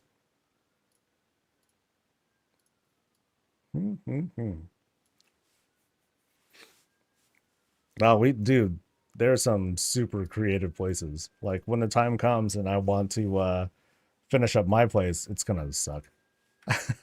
it's just gonna suck. All right, we're heading to Fel's place. So this is, I think this is only my second guildmate that whose house we're going to. The first one was Sonata, so now we're seeing Fel's place. No, I love the simplicity of it. Like it wasn't trying to be like too much. You know, it's just like heavy on the Pandoran theme. Had a sauna, little bit of a place to eat and all that. You know, very much like a mostly a one person kind of place, like a personal pad. Not like, oh, the whole warband sits here and all that. All right. Since this is a guildmate, now I'm gonna judge. I'm just kidding because that's gonna hit me back in the face like real fast. Real fast. Set them expectations. Oh, they know. They know. All right, this is Fel Plague's place over in the yard. This is one of my guildmates' places. So we're going to take a look and see what they have to offer, which includes tons of lilies. Tons of lilies and Arkandors to lead us in. But it definitely, like, it's a standout from the rest of Razorwind. But when we, like, dive into, you know, when we really pull the camera in, looks hella cool. These are some of my favorite flowers that I've seen in housing so far. And we're going to see more. And then outside, like under this greenhouse, they're growing more stuff. Heck yeah. We're having a smoke while we check out like some of the sites outside. Folks that are fishing. I don't know why there's a target thing over there, but it's all good. And we continue the garden as we do kind of like a wraparound the space here. Yeah. But yeah, huge spot. Oh, and a gun. Okay, we'll get to the top in like just a bit. I want to finish the lap around here. And then as we get to the entrance, you know, things kind of close up. They get a little bit more intimate and all that as we approach like the massive doors of this. Pretty much every Blood Elf house is a freaking palace looking thing. So up top here, what do we have? You know, we kind of like lose a little bit of the elegance. And now we get to like the real business, defense. Because, yo, you got to have like a good vantage point, good positioning. You know, your back's against the mountain. So, you know, you're kind of covered there unless they manage to climb over that stuff too. Otherwise, you got big guns pointed towards enemies from, you know, every other direction. Or elite fishing. So all the guns, just imagine all the guns just, you know, and point down there into the lake. And then Fel Plague was like, all right, time for lunch, baby. You know, and then the whole thing just, you see the whole thing start to irradiate. and then all these fish and other animals and whatnot start rising to the top and like, yeah, and then you start processing that stuff. Boom, fishing. And that's how automation games work. That's how it gets started. So from up top here, it looks like he set up a vantage point too. Can I mount? Okay. Okay, I think I made it. Okay, so from up top here, it's kind of the control room. You know, for like these defenses. So here's where the boss will sit, do their thing, and then and then like light of judgment, like the enemy. Somewhere in range, I think somewhere in that direction is my place. And at some point I'll have like a giant gun, and it's not going to be pointed towards here. You know, I'm looking for enemies and stuff, but you know, this is also going to be very, very effective for taking out multiple targets. So good stuff. Good defense, man. What plot number is this? Yeah, 46, I believe. The most popular one of them all, in Razor One. It's kind of like the plot 0 over in Founders. This is like the equivalent. But yeah, cool outside. Again, love the lilies. They look sick. But yeah, let's head inside. I'll be right back.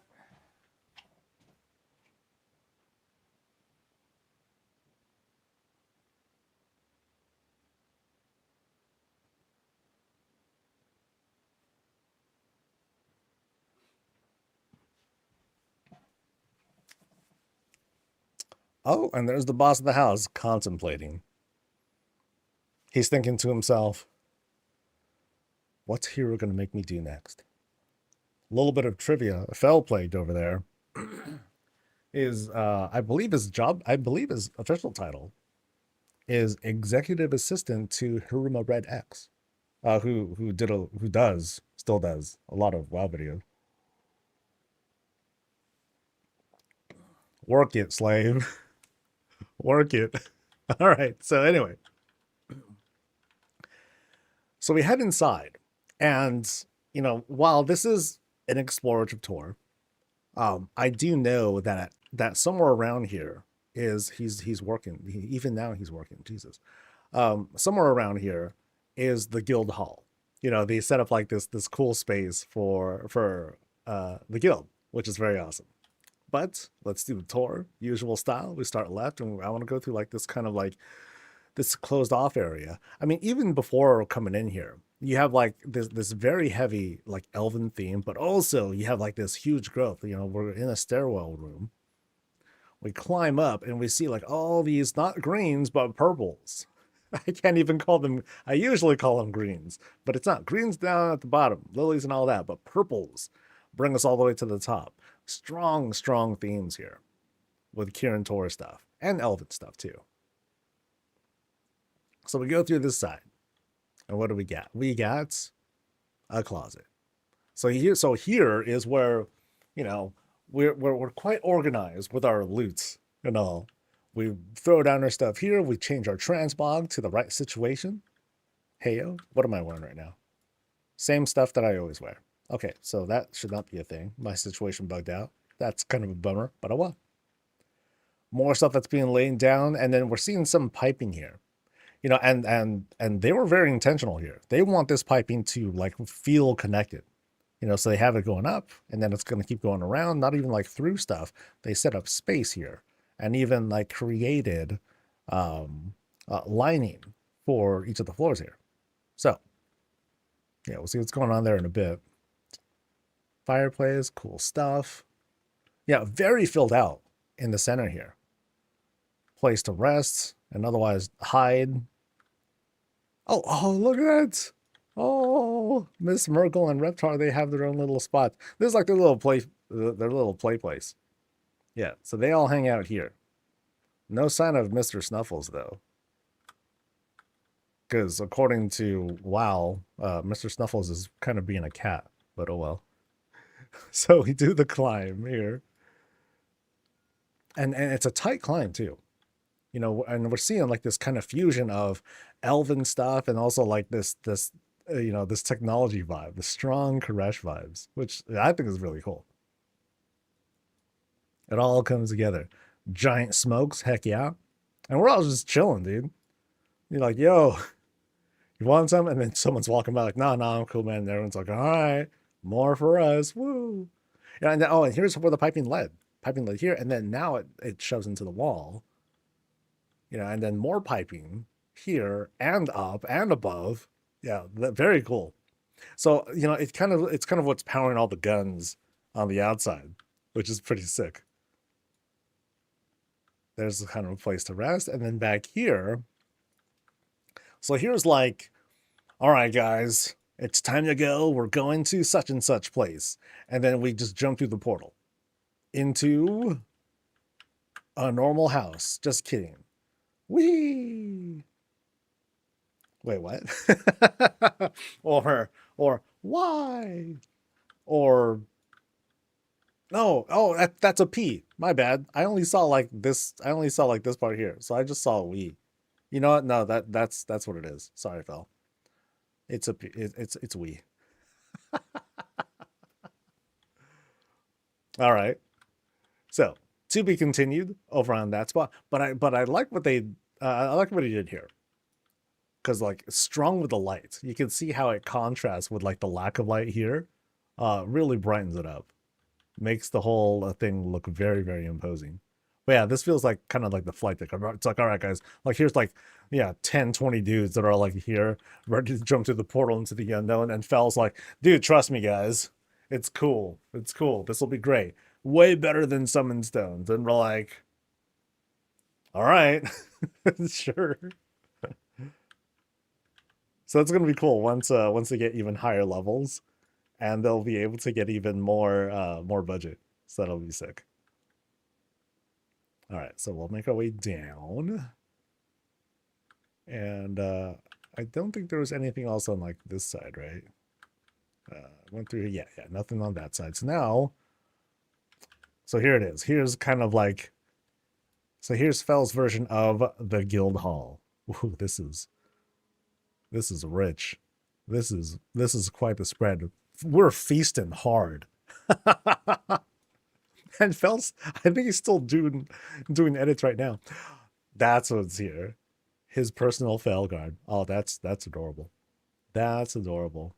All right, so let's take a tour around the spot.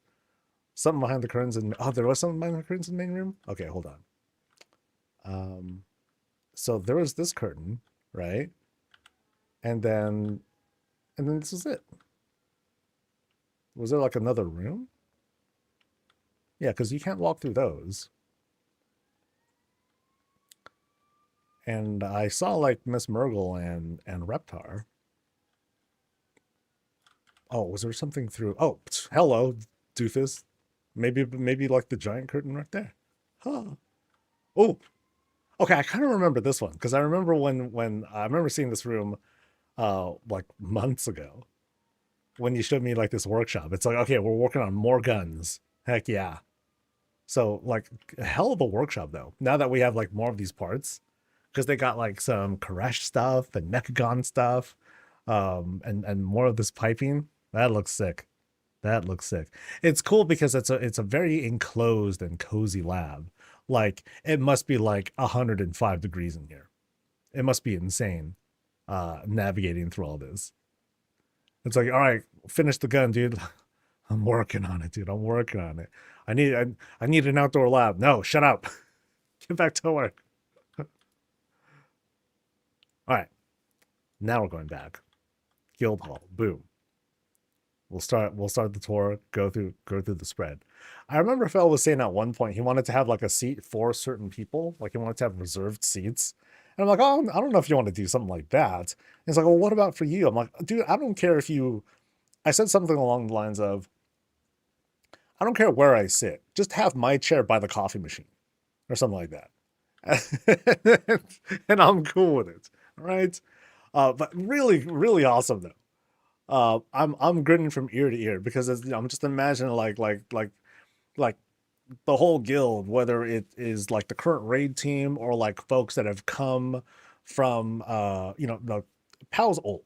Prisoners of Warcraft is old. We were founded in 2007, so we are like We are 18 years old. It's an old guild. It's been raiding the pretty much the entire way through.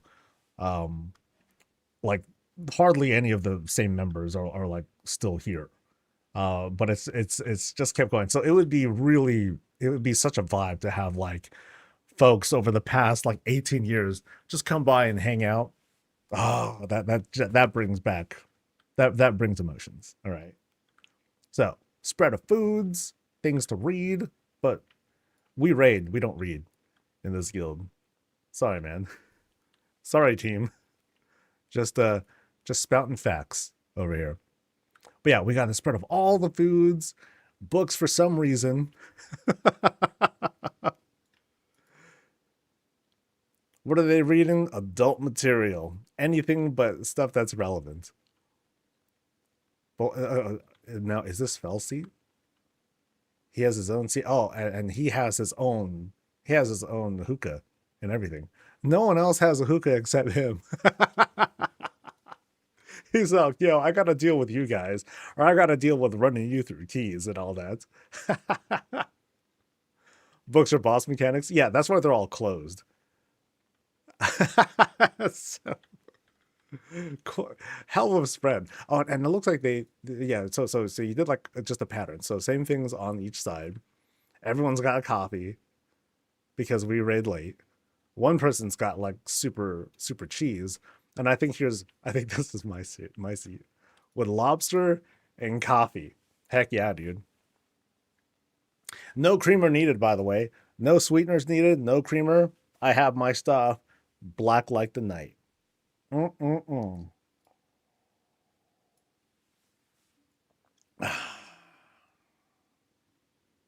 You know, I admit I am feeling kind of emotional because it's like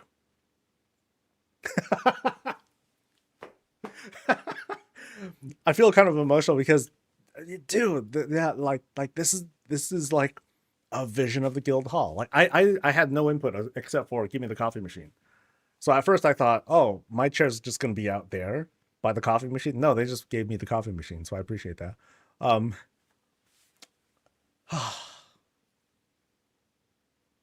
this is cool. For me personally, like it hits different. This is neat, you know. It makes you kind of think for a moment, like, dude, you know, like for those of you who might be in a guild for a long time, you think about the achievements that you've gotten, the memories, the stories, you know, if people are still around, absent friends, you know, folks who've been lost to time and otherwise. And now, yeah, boop. Now we have this like visual representation. Maybe this isn't my vision of what it would look like, but you know, I get to see it from someone else's eyes, and that's cool. That's cool. Yeah.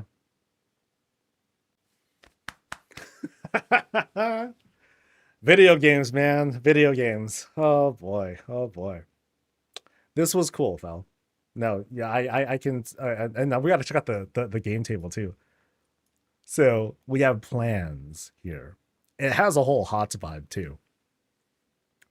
So if these were battle plans, the battle plans would just be like a whole bunch of figures here, and I would be telling people, all right, just ready check, and then we'll just slam the thing. But what kind of story is being told here? So, you know, so yeah, it does have a whole HOTS vibe to it. That's neat. Nexus points to defend and all that. Troops that are like slamming against each other. That's cool. That's cool. Oh, what is that that you're putting out? It's not food, but it looks like food. Nice mug too. That hella matches. No, again, no, thanks, dude. This is neat. This is really neat. You know, other houses are other houses, but this is like, this is one of the things that like feel like it connects to us, like to the guild. So thanks, dude. Oh. Don't tell them I got emotional. Like that, they won't believe you anyway. So I'm gonna delete this VOD. Don't worry about it. No one will know. I'll delete all the clips too. I'm just kidding. Was there anything I missed? I think I hit everything. The launch pad upstairs. I hit the lab and all that. Because this thing is pretty filled out too. Yeah, unless there was like a hidden climb, and then there's the work in progress. So yeah, I'm gonna be very curious to see like what expands here. Like as soon as you get like more blood elf stuff and more. The area around the stairs is a cat cubby, but no pets yet. Oh, it'd be cool once pets are around. That'll be sick. So the second half is going to be in Tazavesh. Oh, that's going to be neat. Oh, that's going to be a lot of work, dude. Holy cow. Waiting for midnight decor. Okay. No, thanks again, dude. That was sick. Number one house. Boom. Done. Contest over. Just kidding. All right. I was doing my best to avoid looking at the place too. Like I was looking for a screenshot, so I did come in here early, when a lot of the stuff was done, but I didn't really get to like look at it. I was like, okay, where's stuff? And I didn't even notice my chair yet. So we're going here, 46.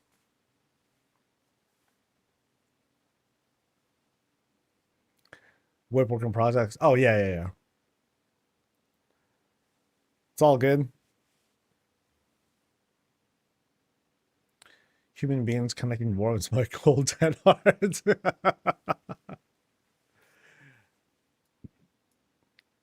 All right.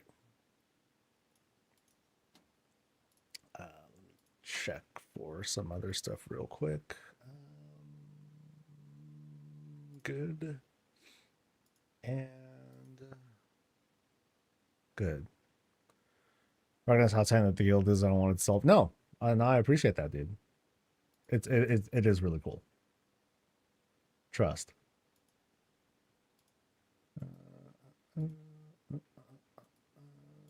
More spam ads. Oh yeah, baby. Dude, all these AI like offers, man. I'm sure like most of them are fake, but still, dude. Sheesh. All right. Boom. All right, this is Eddie Gaines' place.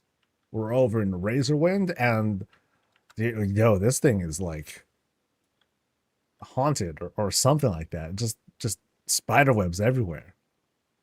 I'm totally expecting like all sorts of Nerubian stuff to be happening out here. It's like it's a house, but there was a fell explosion, and I don't know, like this. It's like a singularity, and it's starting to like bleed out into the world, something like that, or it's trying to be contained.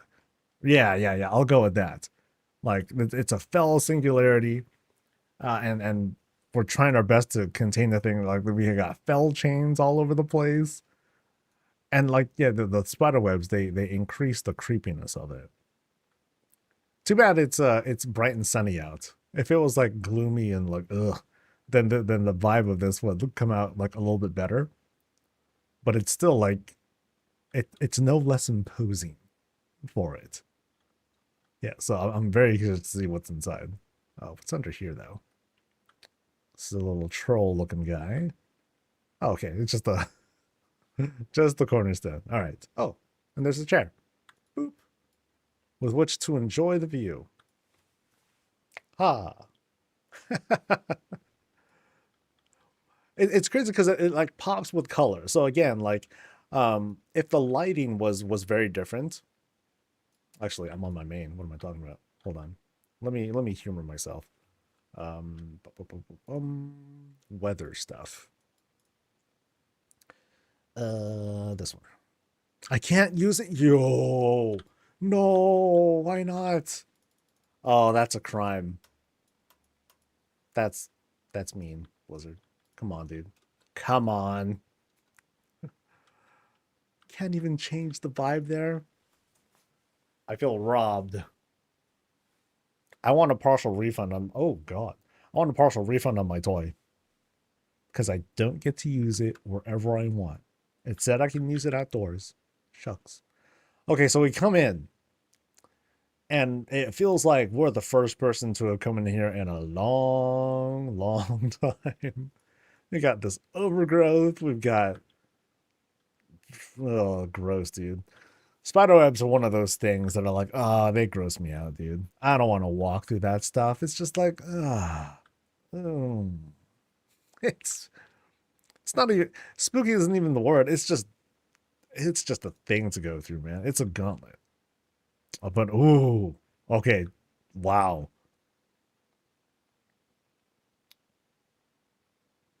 So how was the Legion remix for this guy? Must have been a fantastic experience. So let's take a look at what's going on. So we start off with, you know, it's almost like they wanted to have, if they could get away with it, just green up the whole place if they could get away with it. Um, but instead, this is what we got, and it almost looks like they added like extra lights under this, but maybe not. Maybe not. Maybe it's the trick of the eyes or the angles or whatnot. But we are super greened out. We got the kind of reskinned War Chief chair. And curiously enough, we have like smells coming out as well, which is a little unusual. So it's like, it's the loo too. But okay. That's their throne. That's their throne. Now they call this an alchemy lab. And there's a lot going on here. I mean, what are okay, that's kind of funny. That's kind of funny. I I I am very amused by this. Well, sorry, Terrellian. Looks like you're being processed. Yeah, crazy with what they're doing with all the contraptions in here. So it's like okay, what are they extracting from him? Poop. They're extracting poop from an otherwise immobilized Terrellian. That's rough. That must be rough. He needs a feeding tube though. Here, let me sit here. So here I am, the laboratory guy, talking with Terrell and be like, yo, so how you feeling? He's like, by the lights, I'll never. And like, okay, let's mute the guy, and just to keep extracting the poop. And then you start hearing the pounding, boom, boom, boom. He's like, let me out, stop probing my butt. Because there's the probe. I'm pretty sure. It's jamming in there. Where else is it going? But the butt. I said it twice, but the butt. Anyway, moving on. We have another coffin. Now this one we have no idea who's inside. But, and it doesn't appear that poop is being extracted, but they are being processed for some. Maybe they're next. Perhaps they're next. That's fun. Oh, and this one's done processing. This one's just like, all right, get rid of them. Damn. But we have no idea who it is either. But not before they extract stuff out of it, like poop or whatnot. You see like the little smoke coming out of there. Yeah, so work is definitely being done here. Oh, here's someone. Oh no. They got a Laria too. Oh, that's messed up. Well, they're about to experiment her with doing Fel stuff, but they're not doing anything weird to her at least. They're just throwing her in a pit of destruction. But no butt stuff. That would be wrong. So where's Eritor? Unless Eritor is the one running the lab. It's like, haha, surprise, mom and dad. I'm here to extract your poop and then destroy your bodies in the name of science. I mean, it could happen. It could happen. What a crazy lab, though. Let me double check where to. Okay, so there's one path there. There appears to be no path there. And so we're going to go through the door and see what else there's to check out. Looks like there's an outside area there. And things kind of calm down. Okay, I maybe not. Maybe not. Yeah, yeah. Spoke too soon. Spoke too soon. So there's Altath, hey. So she's fine. Or I don't know if this is supposed to be her painting or a depiction of her. Because she might be like stuffed into a barrel. So this might be Zaltath crammed into a barrel. Sorry, girl. But that's what you get. Uh, but still no sign of Eritor. Where might he be? Is he a victim or is he an instigator of all this going on? So some stuff is being processed. Not exactly food, but check out the very liberal use of the poop bucket. There's like smells coming from all over the place. This place is rancid, man. Yeah. And curiously enough, there's a place to rinse off and bathe. Although even bathing here doesn't seem to do much good. Bathing in filth, perhaps. Think it's a shrine? Could be. Very much could be. So now let's go outside. So we kind of get through the yuckiness. Oh, dude. There's the boss of the house. It's Eritor. No, it's not Eritor. But he has like this whole this crazy EDM kind of thing going on. Cause he's just slamming some drums. Lights are on him. I feel like there's like a whole crowd over there. You know, we got the electric lights going. Dude, he's vibing so hard. He's having such a good time. Not everyone else inside though, but he's having a great time. Meanwhile, processing more bodies. See what I got. Oh, a graveyard back here too. Oh no. Sad song, dude. And then isn't that a doghouse? Yeah, it's supposed to be a doghouse, but I think it's being depicted as a normal. Actually, I think it's maybe we're looking at distance here. Yeah, I think back here is supposed to be a depiction of greater distance. So maybe that's why we're seeing something like that. That's kind of cool. So don't get too much closer, right? But yeah, graveyard back there. And then right under here, we have an opening, a pleasant entrance into madness. As if the other portals weren't enough. Oh, dude. Okay, there is a... What is happening here? Okay, so I don't know if that's a planet or whatnot. And if this is like a big ship that's about to land or touch down. Yeah, but there's like all... Oh, and then another spaceship kind of thing going here. Yeah, it feels like the universe is breaking. Think it's a space elevator? It could be something like that. But again, this could be like the illusion of distance, and this could be like you know, the whole Halo thing happening around here. That'd be kind of cool. But yes, there's definitely some galactic level stuff going. I don't even know what that is. Some brazier that's lit up over on that side, but it looks like a comet is approaching or something. That's kind of neat. Here, let me try to pan back some and take a look at like what's going on in the background. Oh, and then there's like the Arakoa thing too. Yeah, I feel like we're about to have like this big galactic showdown here on Azeroth, and we're in the middle of it, and that sucks. But it's way worse off for Terralion. He's like, dude, stop getting the poop. Anyway, so we pan back over, and I like what they did here. Like they have like this whole entrance, you know, the re-entrance into the building set up pretty nicely.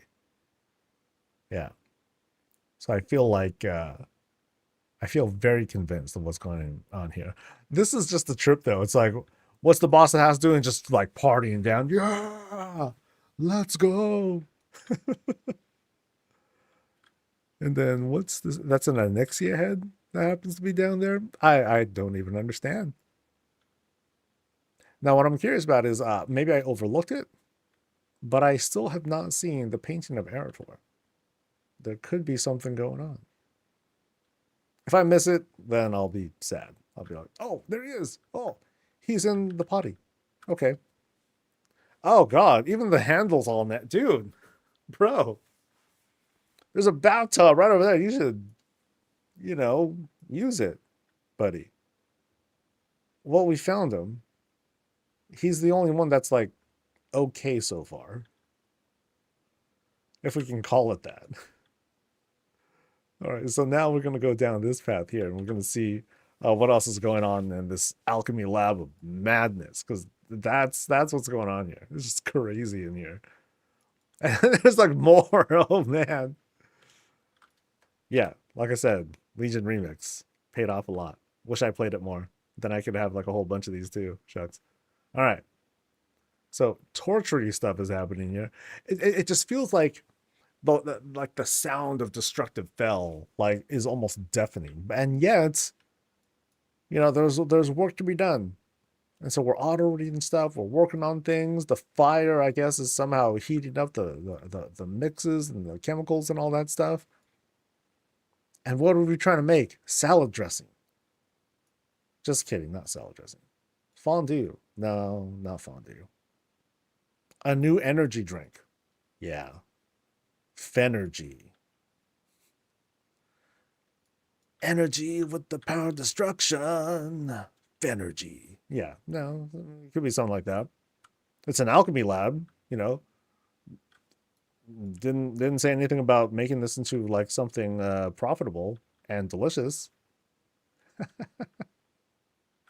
Okay, let me double check again. Was there any other path through here? These are all solid objects, so you can't walk through these unless there's like a clickable object, and that's kind of a lot to look for. Otherwise, I think I have seen everything. This is just a trip. I can see why the outside is the way it is. It's like the universe is about to break apart or something like that. It's crazy, dude. Wish I had more rooms, but it's pretty much it. No, this is fine. Okay, it's not fine. It's like creepy as heck. But it's fine. No, thanks for showing me your place, dude. Yeah, this was fun. This was fun. It tells some interesting stories. I don't know if the butt stuff was right or the poop stuff was right, but that's what it's screaming to me though.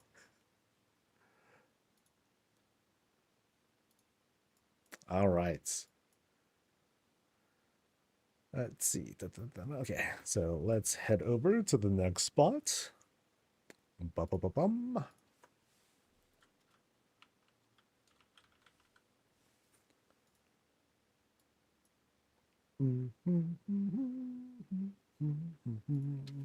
The Edamame Enclave.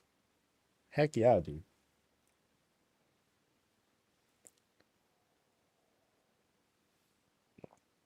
Oh, that reminds me of there's like this killer quinoa salad that I used to have back when I worked in an office. I would go by. God, where was it? Was it a Whole Foods or something like that? Yeah, back when they had like an actual cheap kind of a cheap deli. Yeah, I would get like this really good quinoa salad, and yeah, it was good. It was good, but oh, now I'm getting hungry for like meat. Anyway, anyway, all right, not this way, this way. I'm pretty sure, right? Let's double check. So, because I have been turned around, I have been turned wrong before. All right. Deep breath.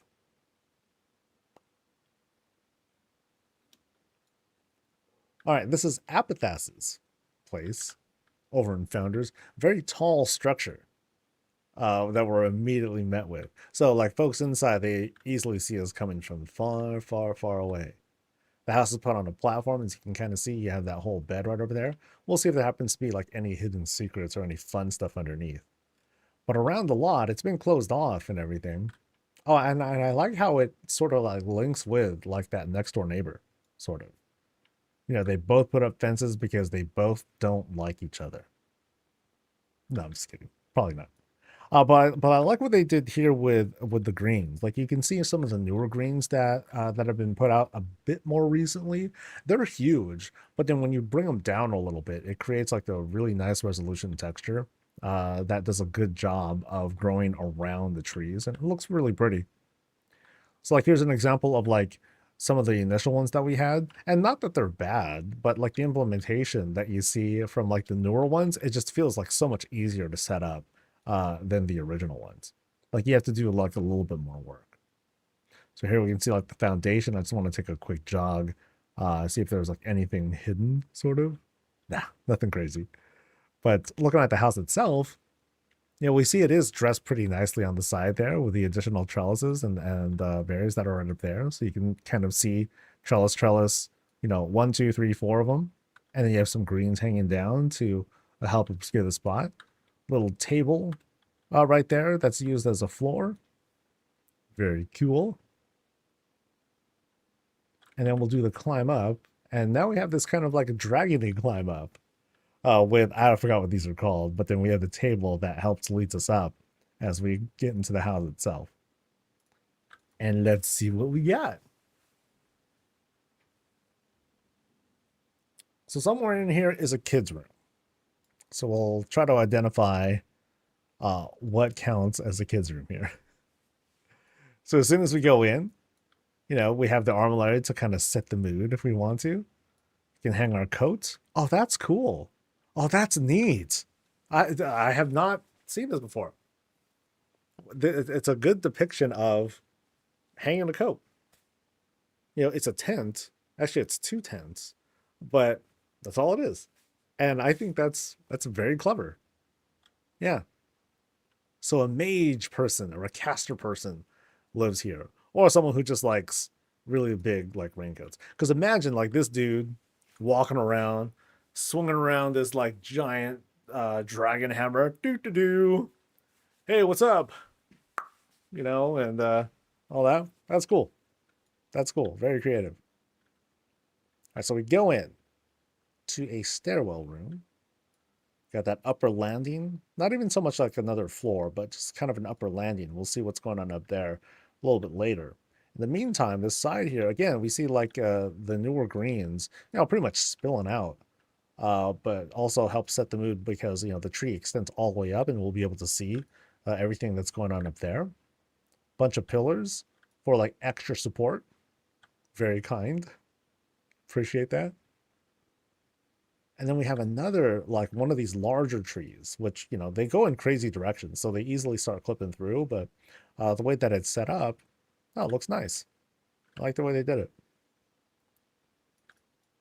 Then through this door. So this kind of has a natural feel to it. Like you go in, you know, kind of in a, you know, bathroom is in a relatively like convenient spot. And crazy setup too, because you have like, hey, here's your stuff within the tank right there. Huge. Lots of extra plumbing that's going on there. Very interesting that they decided to put the plunger on top of the counter. Would I want to put my plunger on top of the counter? I don't know, man. Ew. Maybe after it's like totally cleaned up or like sanitized or something like that. Yeah. Anyway, we wash up. We're good to go. And now we're ready to like move on. So we'll do the climb a little bit later. I want to explore more of the place first. So enter this this octagonal room. And it's objects are huge here. They're quite big. You know, not exactly proportional to the character, but you know, still fits in the Warcraft style. But we have this very spread out kitchen. Huge cooking surface, or huge prep surface, plus oven right in the middle. Some pans are set up using the candles. And here we have a lot more effort that goes into the stove. So we have like multiple boxes that we're working with here. And then the grills that come from Pandarin grill? Yeah, the Pandarin cooking table. I think what they did, I think they took 2 of them and just and like the whole table is just like clipped somewhere in here, and we're just revealing like the 2 grills, and that's it. So, you know, that works. I think that works really well. You know, it's a good way to kind of like cheat everything else. It's like, okay, instead of like doing this and the upside down chandelier or whatnot, let me take this cool looking grill looking thing, jam it in right there. And of course, the coffee. Gotta have that. What do we have up here? like just kind of towels, I think. Towels. Oh, it's the boss of the house. Hey, what's up? Yeah, so he's tall enough for this place. You know, look at me. Like, yeah, just as a reminder, there's the height difference we're looking at. Oh, no, no. Height difference is like extreme. So they can work with it. Not me, though. very much a Drakthir house. All right. Otherwise, what do we have? We have cooking surfaces, places for storage. You know, so it's kind of an important like check when you're on a certain character, like a Drakthir. It's like, okay, they're very tall. Your perspective sort of changes. And then when you're on another character, like a goblin, dwarf, or whatever, then all of a sudden the perspective like changes a whole lot. So it can be surprising. We go through here and we enter. Okay, a very simple pantry area. Sparsely lit, which is fine. Got to keep things at room temp for the most part. Or otherwise that slightly cooler if you can get away with it. Smart. All right. So what are we looking at here? We have, okay, it's a very intimate table. Like the contrast of the shaman ball in the middle, like I don't know if did they darken up the space? Are we in like unnatural dark? It's hard to tell. It's a little hard to tell. But it definitely feels like it from this shot here. Yeah, this feels like a, you know, one part dining room, one part council room, because you have this big round table. At some point, right, like you clear all the stuff out and then it's time to talk business. Like you can barely see the patterning here, but it's cool what they did here, because they took a bunch of the elven tables, they purposefully clipped them together to create like this grid of stuff, you know, these separations here. But you can see like clipping happens here, ends here, but then here's another table that clips in a different way too. So that's very smart. That's pretty neat. All right. So now we happen to transition to this room. So we're one room over. And what do we have? We have what looks like a record player, but it's very hard to see, unfortunately. Like I can see like the knobs and the needle and everything. Actually, hold on. Let me see if I can. I don't know if I'll be able to pull up my um, collections. Okay, I can. Okay, lights, please. Let's see if this works. But I have to have my character up. So now we can see a little bit. But if I bring it in, I think the light goes away, which is very odd, right? See how it does that? All right. So anyway. Oh, that's not a flower. It's supposed to be the speaker. There we go. Yeah, and then like we have all the functionality there. That's neat. That's pretty cool. All right. So what else we got? Big flower beds that otherwise brings us into a bring the room from over here. Oh, hey, light change again. Okay, that works. That's kind of the drawback of the unnatural light, is that if you have it set up, um, you're gonna have to sometimes deal with, okay, maybe it's a bit too dark in here. I gotta brighten things up somehow. And so some people, they'll put in all sorts of lights. In this case, all we have here are the street lamps here and the fireplace. So it creates that difficulty. It's not bad, you know. Maybe it's an oversight, and not what the designer intended, because not everyone is going to build their house from the ground up with that particular lighting in mind. They want it to be a bit more. They want it to feel a bit, or they might be stuck on the default and not realize that when they do want to change the lighting. But that's just how it goes. Anyway, family room, cozy spot, places to hang out, sit, read, vibe, chill, nosh on stuff because we're not far from the kitchen. And let's proceed. So This is still the check out the fireplace. This is one of those things where they did the double fireplace, and then they took the second one, they turned it around so you don't have like the second fire, flipped it over to just make the whole thing bigger. Nice, nice, nice, nice. Oh, and then there's drapes there. I wonder if we can fall off that, or if they just have it there for like decoration. So each of the rooms is themed after the different dragon plants. Ooh. Now, am I going to be able to get the trivia? We'll see. All right, start up top here. Oh, very green, very lush up here. Now that we have like a good shot, because we could maybe see like a glimpse of it. But you can see how things just like things basically came from here. They just burst to life, and they're encroaching all over the place. Like here's like the top of the tree that we were seeing from earlier, and how that kind of like peeks out. But then just lots and lots of work being done. Big fan of the greens here. So now we head into this spot, and this is more like a casual gaming spot. So here we go, have a seat, enjoy some coffee, blast each other at chess, move on with our lives. Yeah, so it looks like those are just like facades or whatnot. But yeah, very green in the setup. Get it? Green because, green, dragonfly. And here's what appears to be like a whole impression for the blues. Like kind of a whole research lab of sorts. Giant enchanting glyph right here. Check out the auto reader. Chant something cool. Make some cool stuff happen. Things explode. Just another day. Just another day in the drafter office. Oh, I barely noticed this actually. I just clicked this kind of randomly. Because I looked, oh wow. I would say this is one of the better hidden shelves that I've ever seen. Because I wouldn't have thought. Like, I believe that's just like a beam that was set up. Yeah. Yeah, to help hide it. And it did a really good job of it. So I actually could have missed this one if I wasn't like so damn curious about everything. So we go through.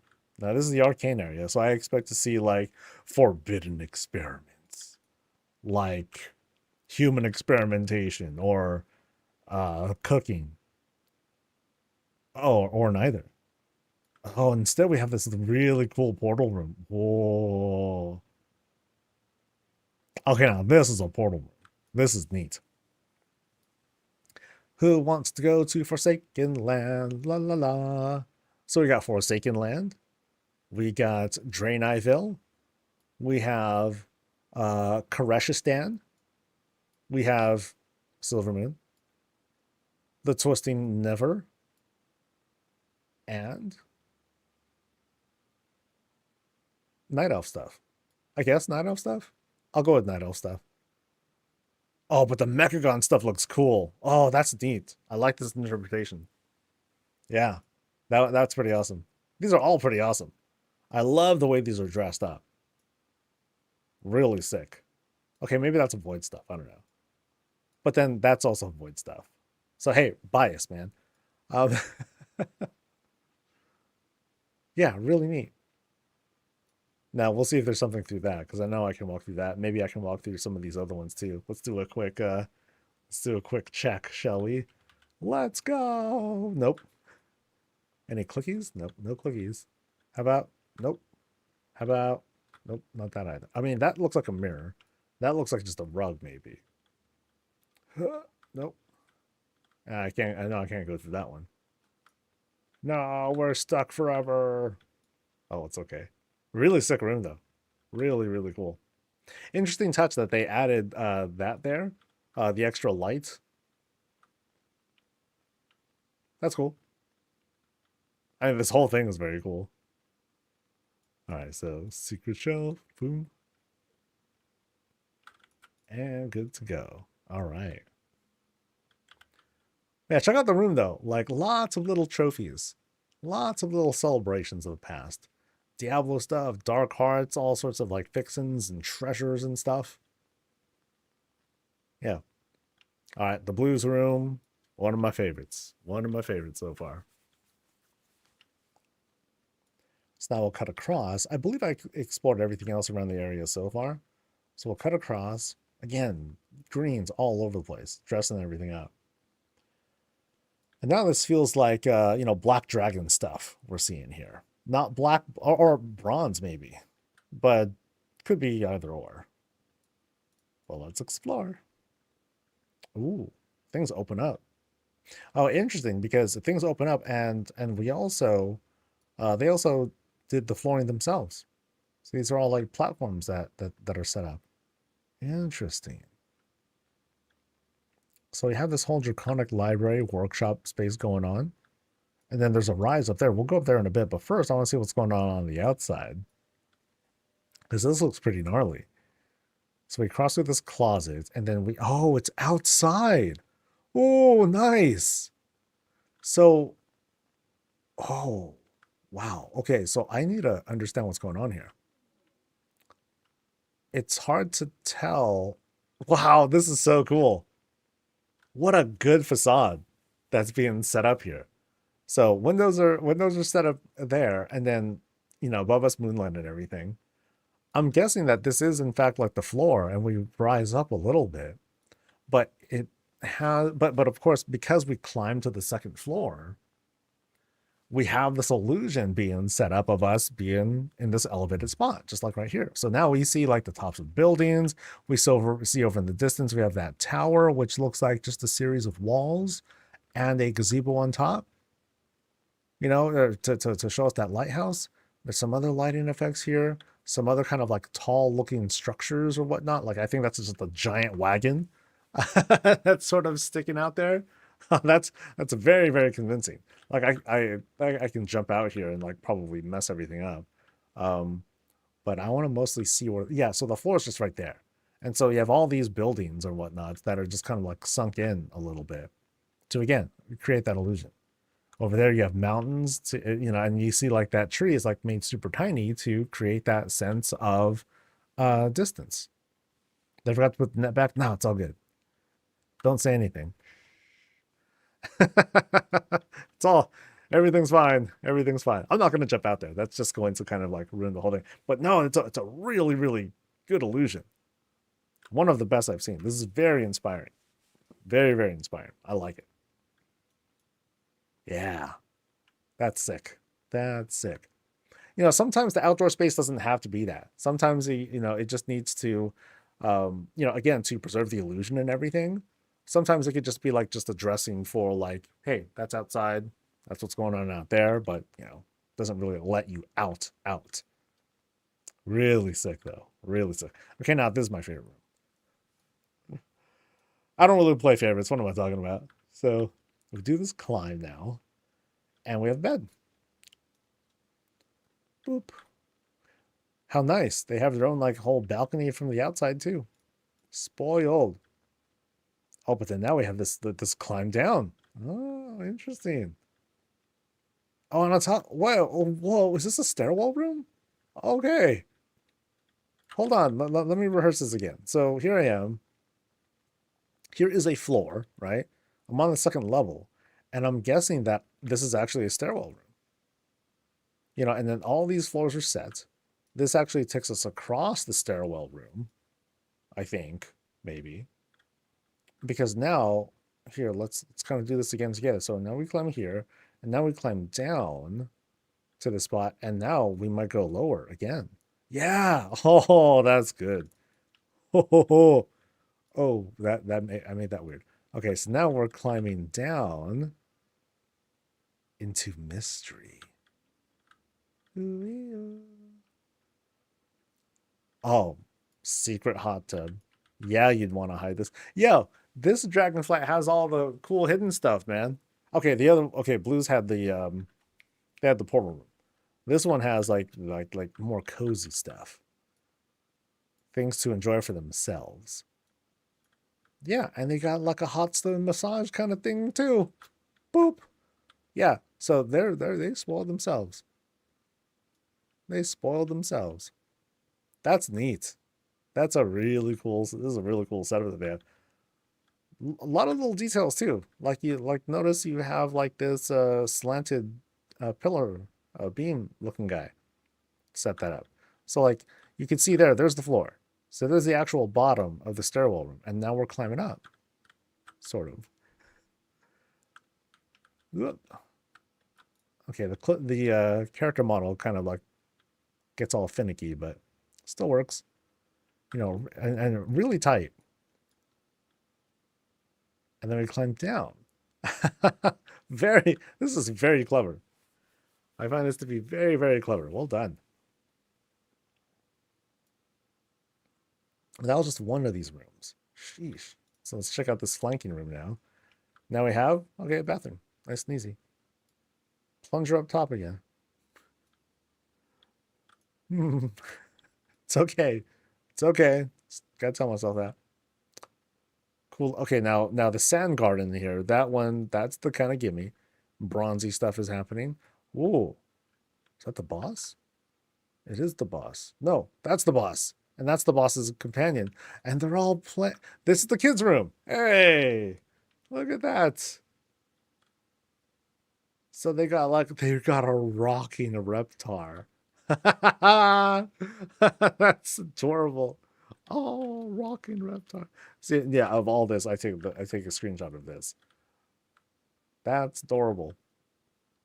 That is adorable. We got toys. What are they doing? Tea party. Oh, we got a very classy reptar. Check him out. He has his own top hat and a monocle. Oh, that's adorable, dude.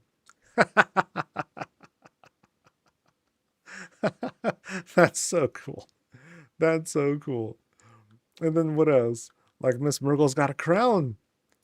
And Mr. Snuffles has like a beret of sorts on. Ha ha. Would you like more tea, Mr. Snuffles? I don't mind, Miss Murgle. Speaking of, cheers. That's really neat. And then a place for the kids to like look outside, and then we can teach them about sciencey stuff and stars and the universe and the impending void invasion. That'd be fun. A little skateboard going here, some toys, building blocks, and then all of them like just all bunch up. They just get into a big old dog pile and nap there. Boom.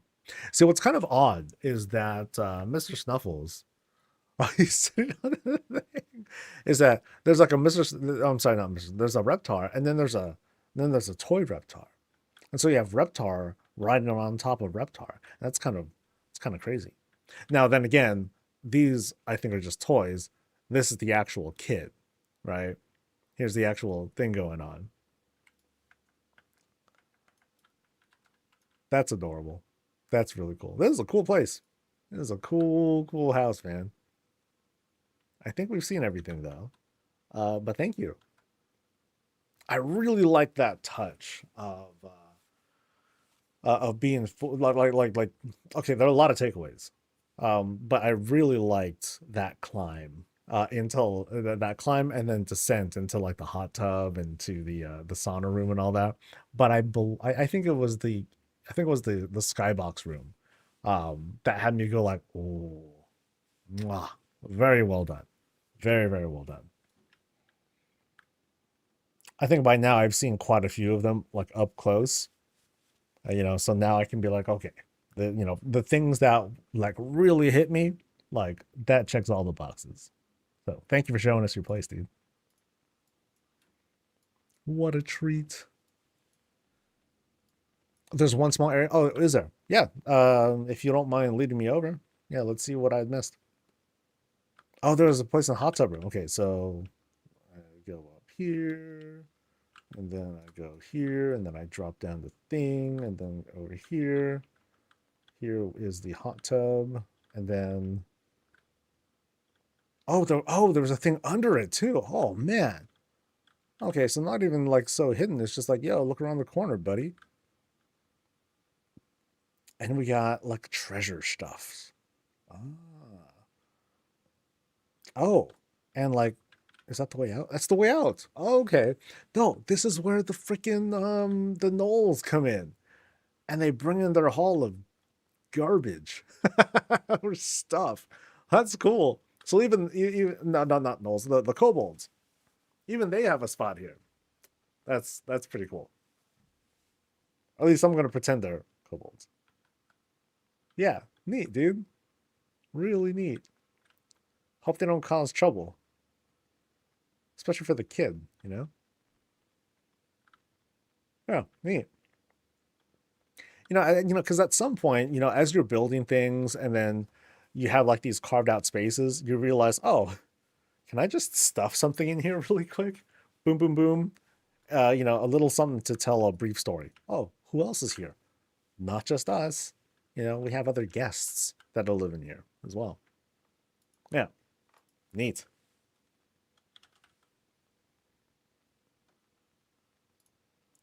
Okay, so how many? I did 1, 2, 3, 5 so far. 1, 2, 3, 4, 5, 6, 7, 8, 9, 10, 11, 12, 13. So we're gonna do a total of 7, I guess. So 1, 2, 3, 4, 5, 6, 7 plus 1. But then I'll only do 5 tomorrow. Oh, but we got time. I'm gonna so for the last 3, it's gonna be Dibs, Sier, and then we'll squeeze in I think it's Cat. Cat Baloo will be the last one. Cool. Let's see if I remember that. It'll be great. It'll be great. The kid had someone. Oh, there we go. The kid's like, dude, it's the kobolds. They took the thing. Well, okay.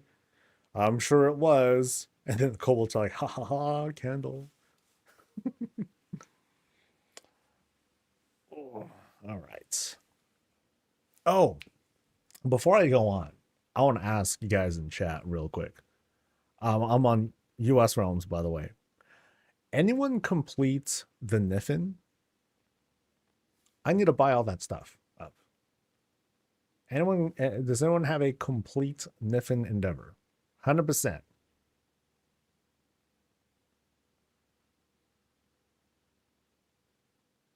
Your guild is. Can you invite? Are you able to invite me right now? If not, that's cool. We can just get back to the visits. If time might I go before Cat? Well, Cat's gonna be last, because they're the extra. Yeah, can you invite me, Solidin, Bleeding Hollow? Whoever can do it first. And I'm on US Horde, by the way. Solidin at Bleeding Hollow. I'm gonna buy out that stuff before I forget.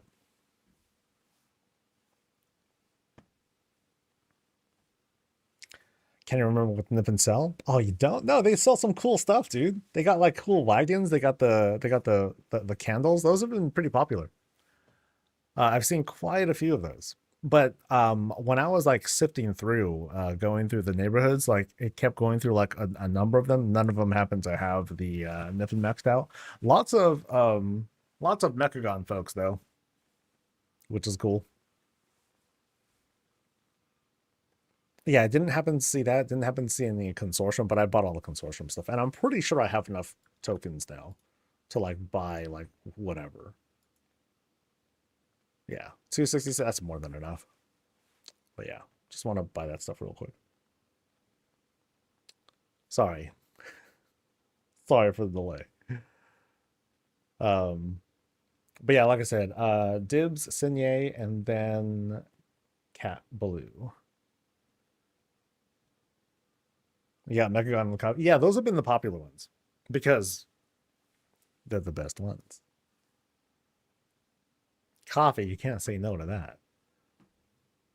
Yeah, once I buy the rest of the Niffin stuff, then I'll probably just buy extra coffee things. That should be cool.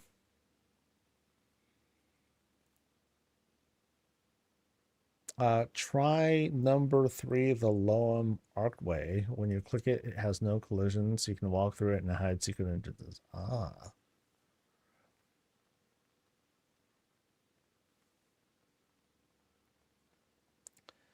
When you search for houses in public neighborhood, yeah, but then it only goes through like so many at a time, before it'll just cycle back.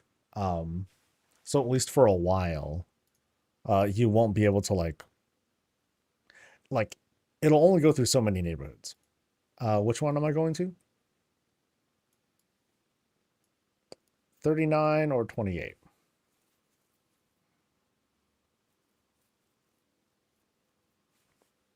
Maybe I should type that. 39. All right, cool. Thanks. Appreciate it, dude.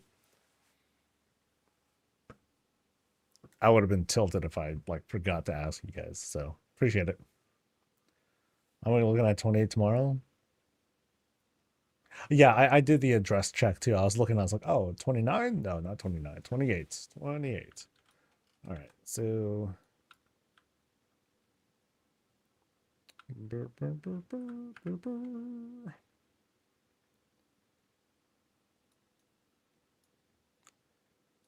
all right, person, where are you? Endaba. All right.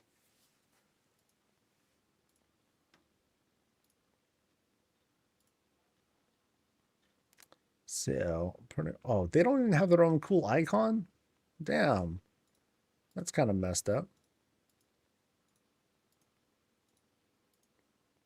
That's an injustice.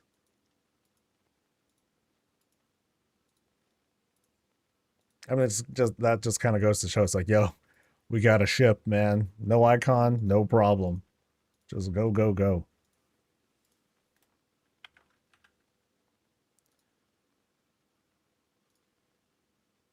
Open House Finder is also awesome. Yeah, like the only thing though is like if there's only so many neighborhoods that you can see. You start to see the same ones after like I don't know 10 or so. So if it's not there like in that first round, then just check back later. Yay! All right, cool. Thanks a lot, dude. Now, is there anything else that I might want extras of? Let me see. Bowl of poop, cup of stuff, candle, incense, wheel pot, funny table. Oh, it's an interesting. Oh no, never mind. It's invisible. So here's that archway that people were talking about. Yeah, I'm not quite sure what people mean about it. So I guess you can lay it down like this and then click it and then you can walk through or something. Maybe. Now here's the cool thing. I like this one. I thought this is very neat. No, I'm gonna buy one more of that just in case because that's a fun one. I'm gonna totally use that as like an oven or something. All right, so sorry. Let me go back.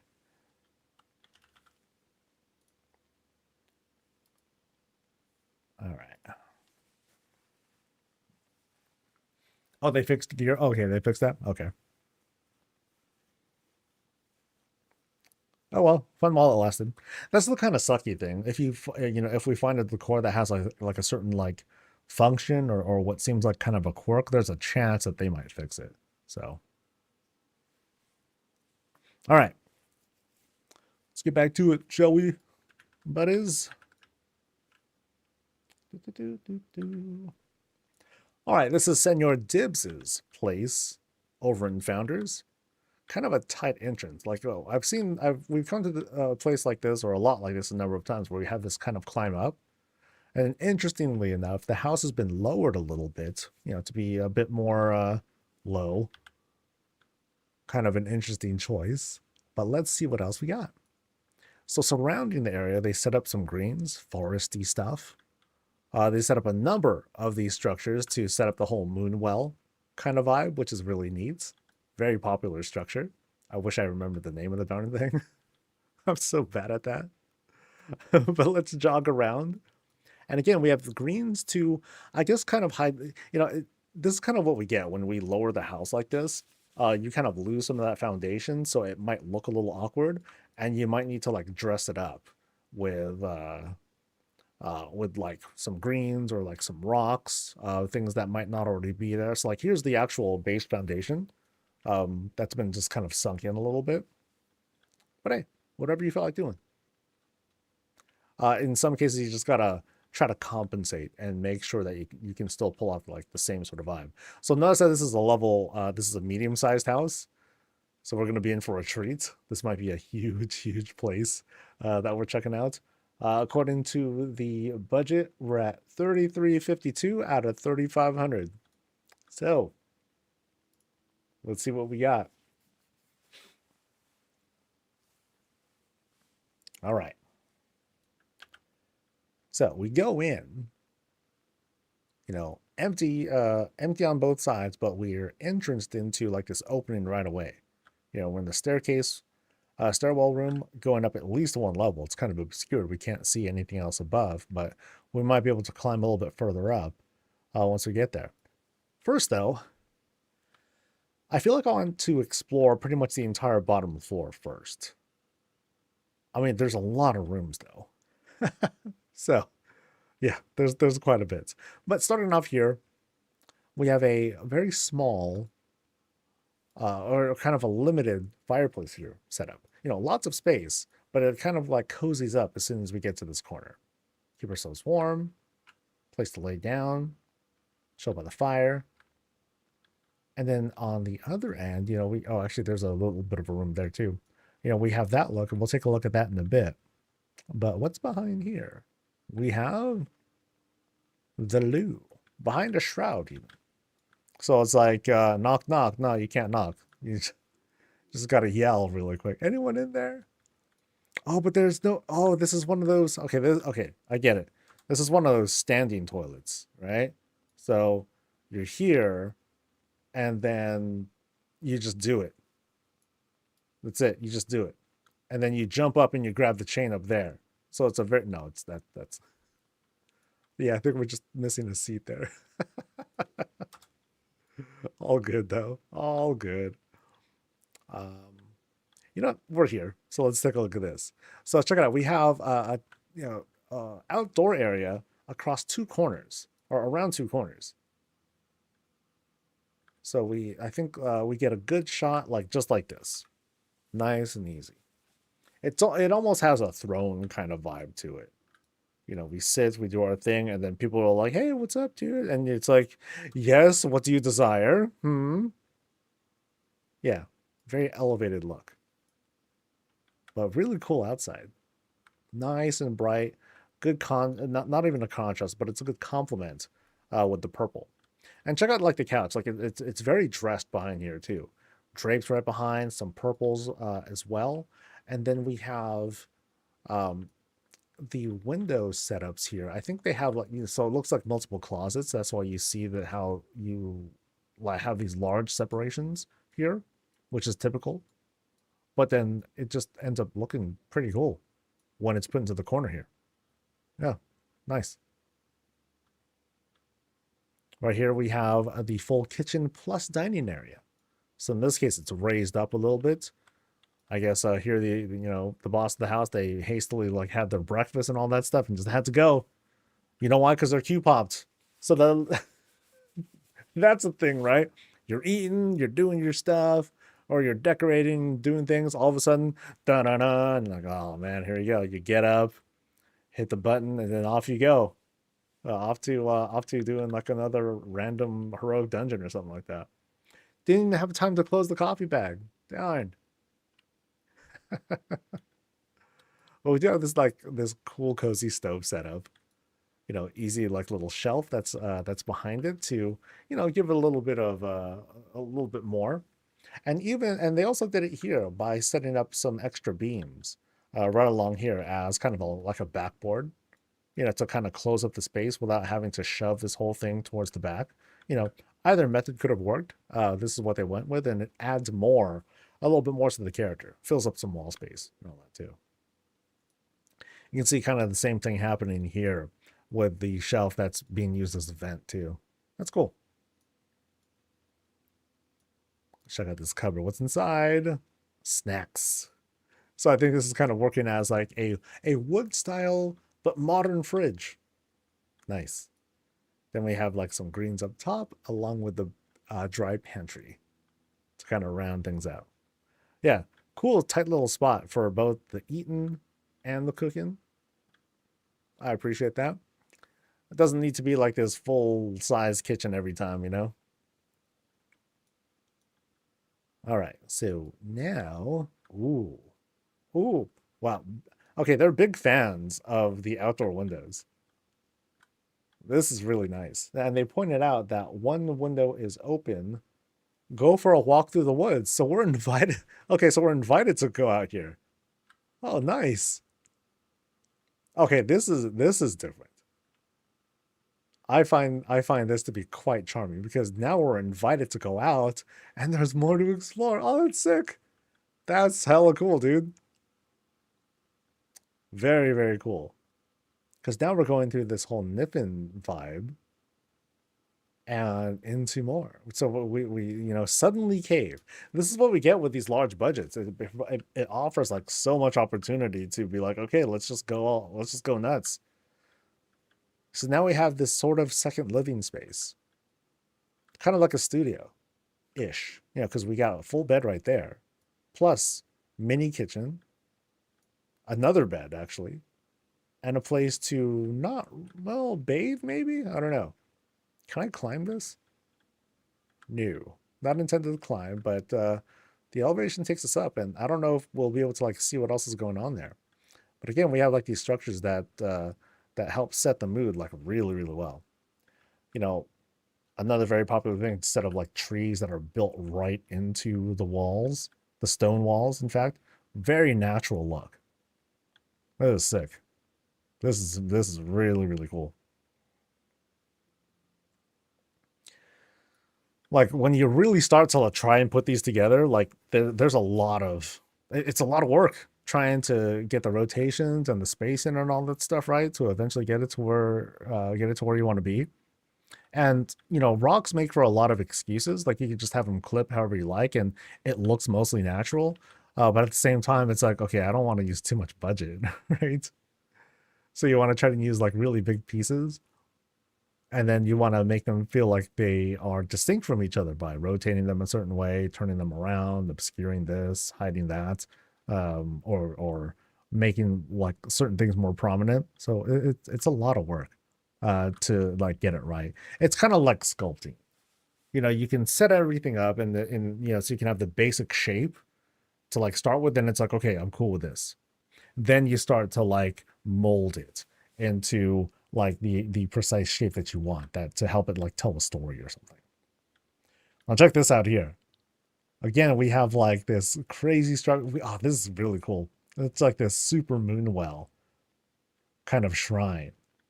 Yeah, that's really neat. Like I really like the way that that this all comes together with, with the mirrors that are reflecting the lights even brighter, and it creates like this cool sunshine, this lighting effect.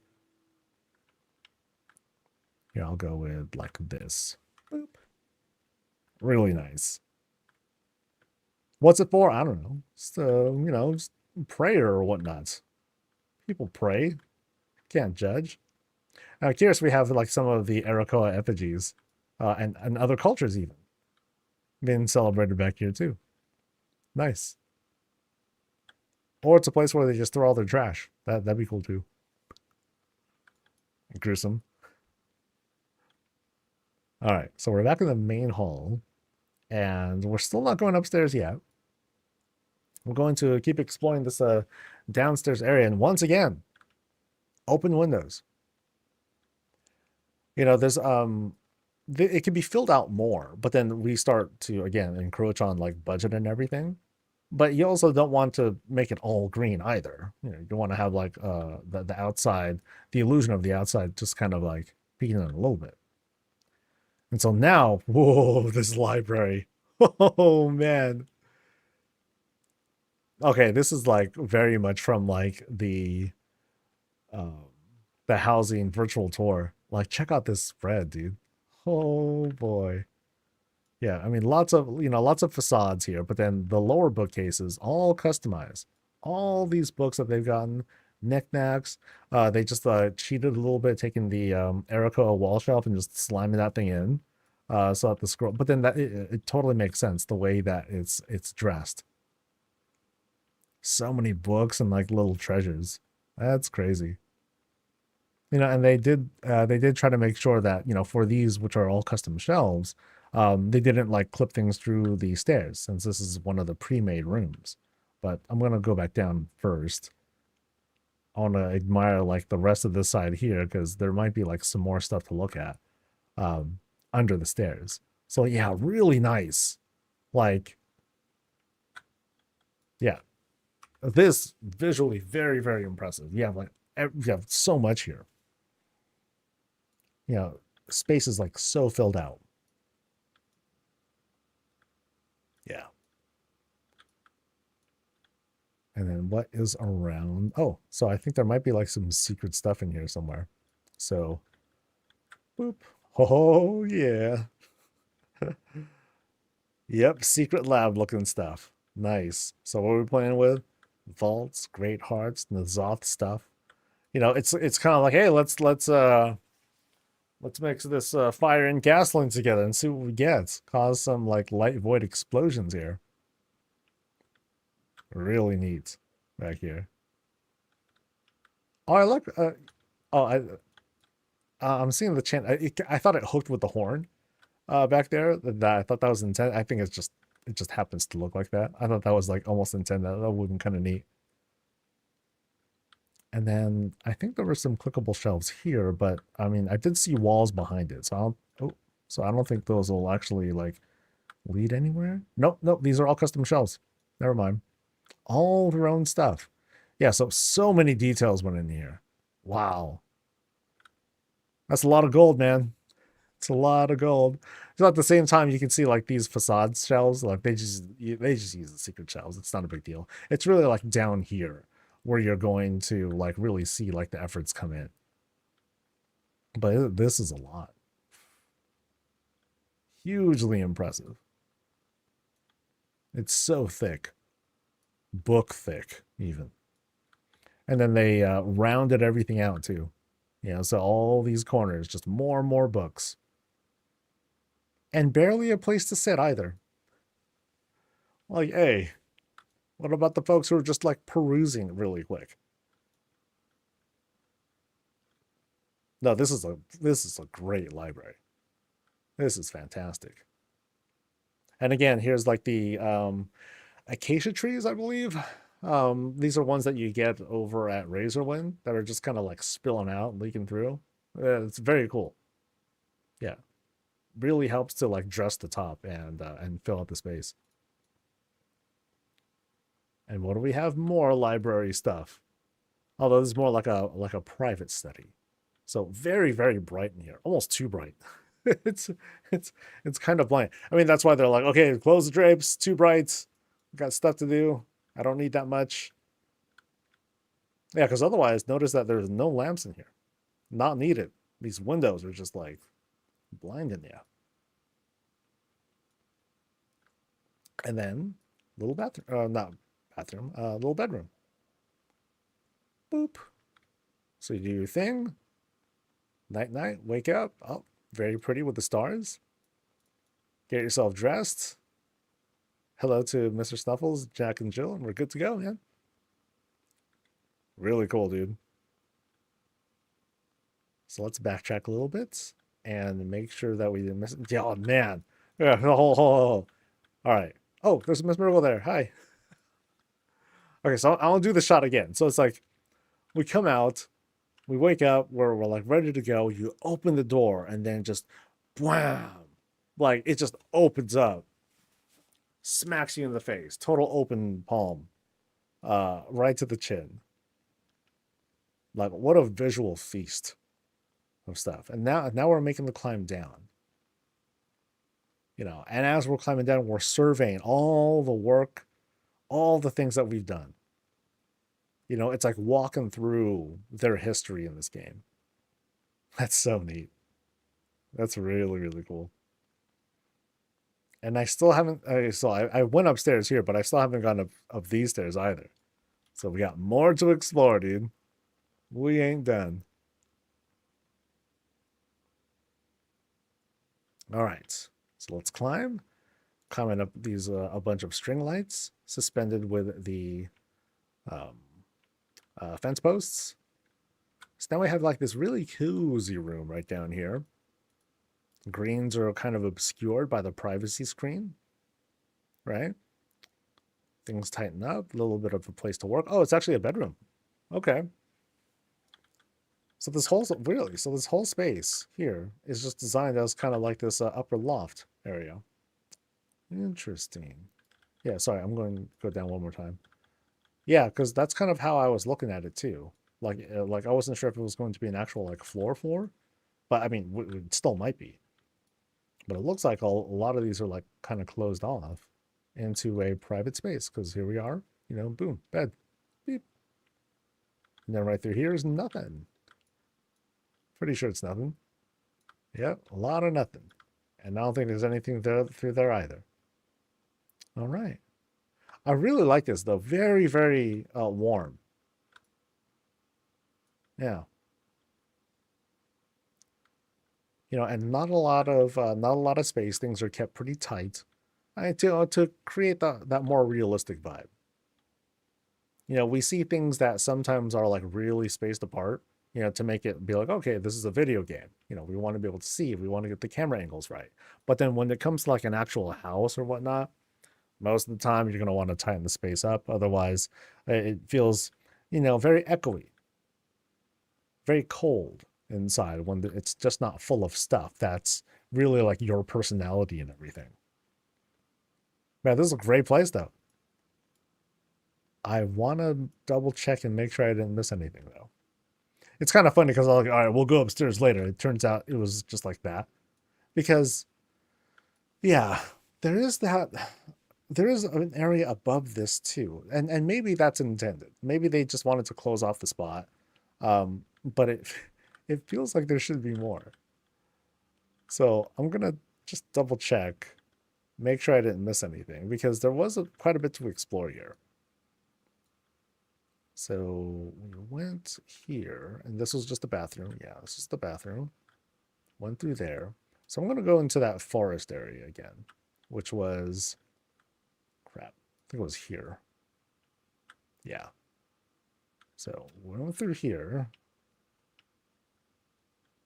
and it doesn't appear that there's any way up. That's the actual ceiling. We'll go through here. Now it's just rock. And I'm curious if there's like any other way like up. And the closest thing that we saw was this here. But it doesn't appear like I'm supposed to climb up any higher, because you have like that rock thing over there. And like that's kind of it. I don't see anything that would otherwise lead me like higher. So I think I'm good. I'm just being paranoid. All right, so we go back through here. Sorry about the camera stuff. Go back through here. And yeah, that might be it. Okay. I mean, like I said, there's lots of details here. I mean, a lot of the budget is in this room. In the bookshelves? No, not in the bookshelves, because these are, I mean, there was one secret room that was down here, but these are pre-built. So there's nowhere to go here except for this direction. And then we kind of meet our end here. So nothing behind those bookshelves. And then here we enter like the bedroom, and you can't go through this. So this is just like a closet that was set up. So yeah, I think we saw everything. Very cool. This is a very good build though. Like it's not as big or expansive as some of the other level 8 houses that we've seen, but super dense. Like this room is like consumed so much, I'm sure. That's a lot. They're very neat. With the little bit that they have, there's still some room to like, fill stuff out with more things if they wanted to. That'd be cool. All right.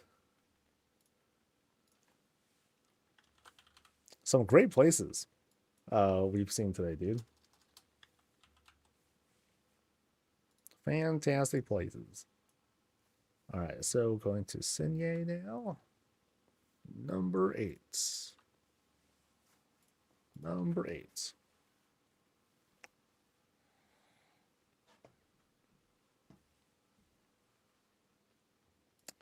Bum bum bum bum bum bum bum bum bum bum. Boom, boom, boom, boom, boom, boom, boom, boom, boom, boom, boom, boom. Wait, what's that song? No. Dun dun dun dun dun dun dun dun dun dun dun dun. Something dun dun dun dun dun dun dun dun. Tailspin. Dun dun dun tailspin. Dun dun dun dun dun dun. Yeah, okay, that's that tune that suddenly came to mind. That cartoon was cool, man. That was one of the good ones. Okay, so anyway, I am going to check the list. I need to check messages real quick.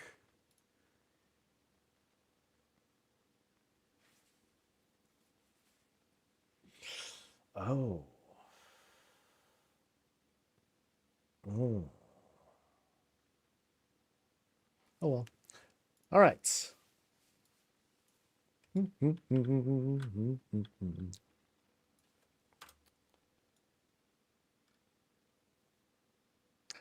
What is this? All right, folks, welcome to Sinye's place over at Razorwind. And there are creatures before us. And I want to make sure I get it right. Otherwise, I feel like I would offend. Are these like bunnies? Or of some sort? I want to say they're like big bunnies. Yes, they're bunnies. Good. Dude, look at the dump truck on this one. Sorry. Woo. Yeah, she got game right over there. And and this is so this is Bunny. And this is Bunny's hot mom. Okay. More modest, but she knew what kind of adventurous girl she was back in the day. Okay. That's the story. I'm sticking with it. All right. That's cool. Very cute. Very, very cute. I know it's the house that's the dump truck, but yeah, I couldn't help it. Couldn't help it. Very cute. Very cute. No, I like the shaping of it and everything. Like the way I'm seeing this is like the mom, because it's the mom now. You know, she has that whole kind of like, you know, hands kind of clasped together. Very modest. Very modest. All right, so let's head on inside and see what we got. And I'll be right back.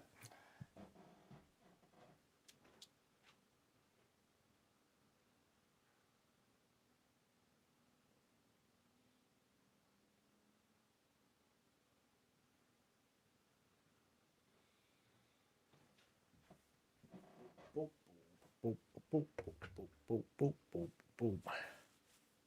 All right. So as soon as we enter, we are encountered by, is this a giant hamster?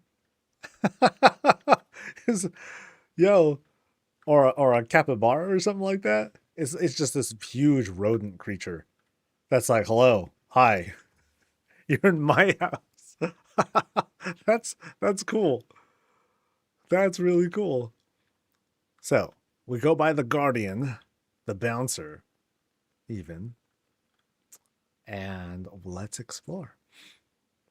So Nolan said that we're now inside a rabbit, and what do we see? We see more rodents. Oh, it's another one with its tongue hanging out. It's like a puppy. Or it's blood and it ate something. So it could be that too. Consume the invaders? Sure, why not? Here's what's left of them. You know, they had like portal stuff and, you know, some technology just kind of like lying around. Could be that. Could be all. Oh, it's the boss of the house. Woohoo. So let me backtrack a little bit. So we came from, yeah, we came from here. Things kind of open up. We have Arkandor right in the middle, and we're crossing over like this lake area, you know, or like this kind of grotto, this watery spot. Ravens are not rodents. Oh, okay, sorry. Nah, you know what? Why even bother? Why even try being smart? Let's just explore the house. Okay. So let's go into this cavern here. So I love what's going on here because we have multiple caverns. Okay, this is darling. Oh, that's adorable. That is very cute. So, and nothing behind here, right? So it's like a little couple. Oh, and then there's another one right here too. Oh, so this one's just kind of playing, doing its own thing. Heck yeah. And then like they're like hooking up, or that's like mom and dad or something like that. Oh, and then there's a path here too. Oh, dude, I'm gonna get lost in this cave. Holy crap. This is really, really tight. No, we actually just went around. Oh, wow. So there was a thing that I really just passed. Wow. Oh, pathing here is going to be like quite a trip because I think I can. Uh, now I climbed up and I'm like above stuff. And now I can like kind of like oversee things. That's neat. That's very neat. So it's like when carving out these sorts of spaces, it's like, okay, yeah, we can just keep things closed off if we wanted to, like isolate it, have everything as a facade, or we could just make more space out of it. That can have a functionality to it, or they could just kind of be there. Yeah, that's neat. That's very, very neat. So like again, I'm very jealous of like the folks who like put together like these sorts of cave structures because it's highly creative and the builds are just insane. Like, oh, check this out. So now we have like cave drawings. So here's Magic Bunny, right? Magic Bunny is about to cast a spell and just annihilate uh this bunny and like their bunny's kid. So it's like here's like the evil wizard, all right? Sure. But then what happens? I don't know. Or, you know, this is like Hero Bunny, right? Hero Bunny, and then here's like Apprentice Bunny. And maybe the story will be like, okay, like they finish each other off, or like, no, the evil bunny gets sealed for 1,000 years, but now it's up to Apprentice Bunny to carry the torch and make sure that the world is safe from evil bunny wizard guy. Oh, damn. Okay. Oh, there's a lot happening here. There's a lot happening here. I don't know the order of the story, but I'm like seeing this first, so I'm not quite sure. Because here's Evil Bunny again. I don't know if they're evil, but whatever. And they're enslaving others, right? And oh no. Here's okay. Here's different Evil Bunny. Oh, I don't know who's on whose side. So we got Fel Bunny. Fel Bunny is right here, up to no good, and then this one's trying to save him, right? Or no, this one's trying to defend himself from him. And then he's like trying to save them or something, and maybe this is like another evil bunny, and he's trying to save him from those too. Oh, I don't know, man. It's very abstract, which is kind of the point. Oh, and then there's Space Bunny up top there too. Yeah, it has its own constellation. Ah, so these dudes come from space. Great. Let's do this climb. I think I can climb this. And what else do we have? So here's another bunny hanging out there. Oh, and then check out the oh, dude, this is epic. Okay, I want to get a good shot of this. Oh, that's sick. That's sick. Boop. So now we have Space Bunny or whatever is like trying to defend from Sargera Bunny. Oh, that's dope. That's so neat. Like from all sorts of angles, this looks so epic. Yeah. Like in other iterations of this possible scenario. You would see like the big old dragon skull thing coming out. No, this is like big old Fel Sargeras bunny trying to come in. Very cool. And I love the depiction here. Like it works out so well. Like this robed bunny with like their cool like sconce, their sconce staff, smiting and sealing the enemy bunny. And then there's like the little acolytes and all that stuff. But yeah, what I'm a little lost on, and maybe we'll find out later, is what's the story here? Now what's going on? Is this like a new enemy? I'm not sure. I'm definitely not sure. I'm gonna check up top here, see if there's anything else any details I missed. Nah, we just have like this cool depiction of stars and everything. Oh, ah. So this is kind of the goal, right? Ultimately, this sage bunny is looking for like the space carrot that will uh that's their destiny. Yeah, total destiny. Hmm. The bunny saga? Yeah, there we go. Perfect. Perfect. This is adorable. This is so cute. Okay, so things are very windy. So it's going to be a bit hard for me to keep my orientation. Okay, so that's where I was. Goofball. And then I'm here. And okay, so this is where I went around. Oh boy. So it's very easy for me to lose my orientation here. Now I'm gonna just go this way. I think. Oh, there's a Snuffles. The Snuffles will guide the way. No, you won't. Okay, Snuffles is like, no, I'm staying out of this, dude. Let them, let them bunnies cook. It's crazy out there. It's like, all right, Snuffles. It's all good. I believe you. And then there's going through here. So here we go through the portal ish. So now we got Snuffles, another Snuffles, takes us here. And now we have more Snuffles and more Snuffles. So here's like the sanctuary of sorts. Snuffle Sanctuary. But what does it have to do with the bunnies?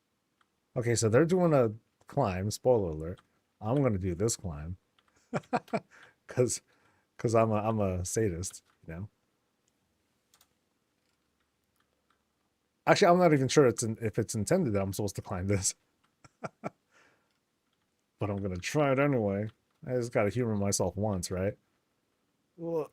Okay, maybe not. Oh, I overshot now. Okay, maybe I should just climb this. Brevity, right? Brevity. Okay, so zoom back in. Let's continue.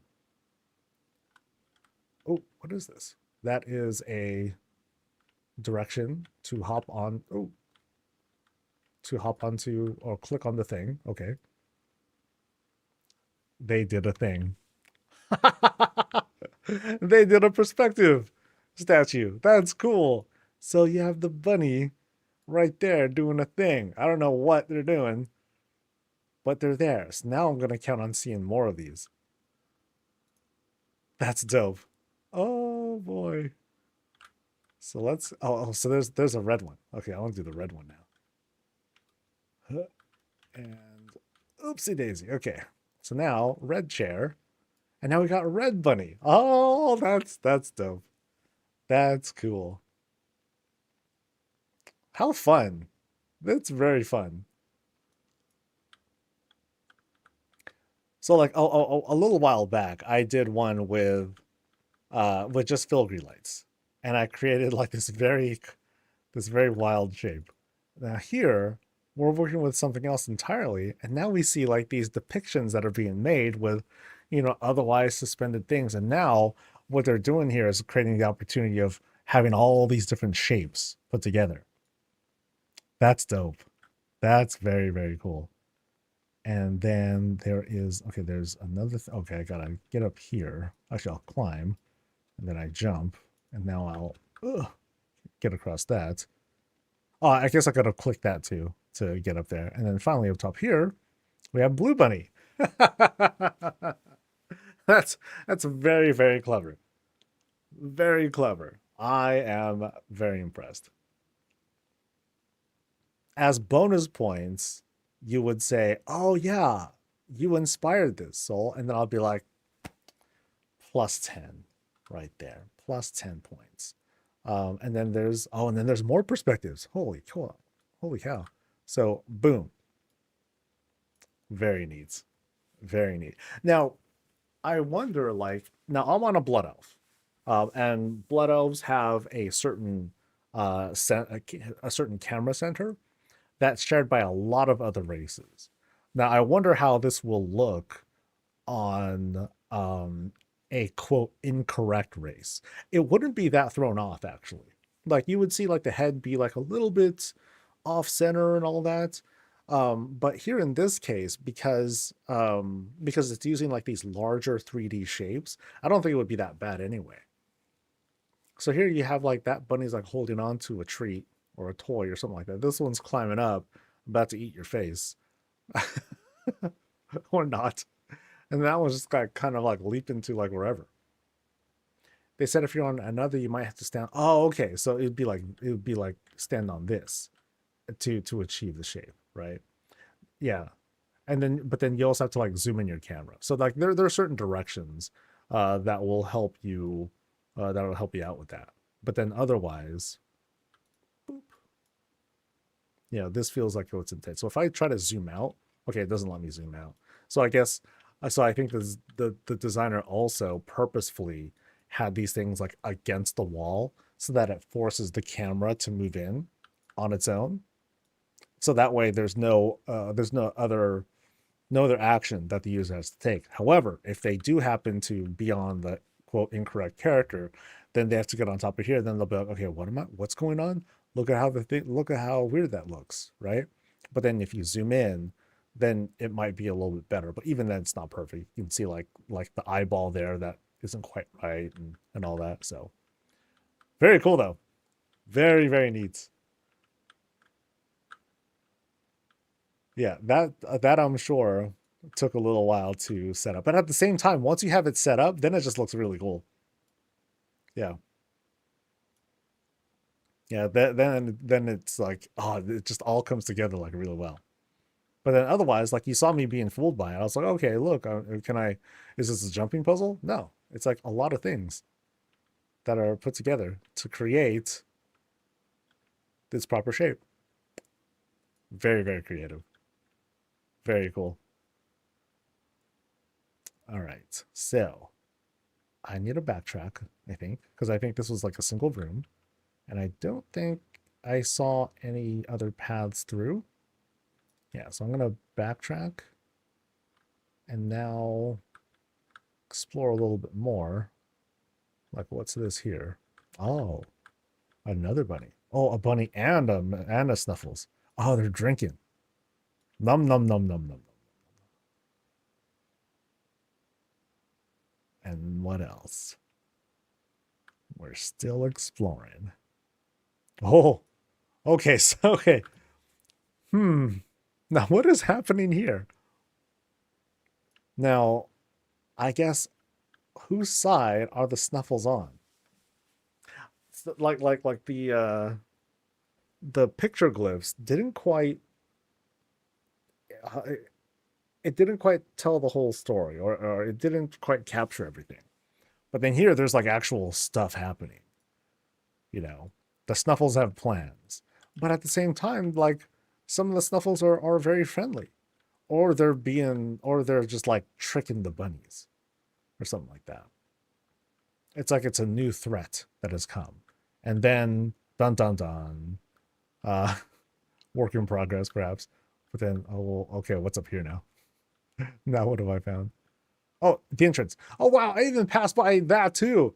Oh man, that's crazy. That's crazy. What a this was a great layout and everything. Because it's yeah, I was fooled. I didn't realize that there was like a thing back here. It's like, oh, okay, here's like some other stuff. But somehow I just happened to go down the correct path to go back to the entrance. Okay, now what's up here? Anything? No, nothing up here. Yeah, that's sick. That's hella sick. Yeah, I'm very curious how this story will end or how it'll continue. Oh, there we go. So I go through here. Yeah, the one that gives me the most mystery right now is this one. I'm not sure who that is. Hmm. The Snuffles are on their own side? Perhaps. Perhaps. Hey, you know, maybe this is a bronze bunny, right? And bronze bunny will like show us the way. Yeah, this is a very creative build. Very, very creative. I like this one a lot. Very memorable. Cool. I think I've seen everything, right? I believe I have. And if so, thank you very much for showing us. Maybe they're Snuffles. Oh. Hmm. One more room. Oh, there's another room. So, all right, lead the way, because this place is easy for me to get lost in.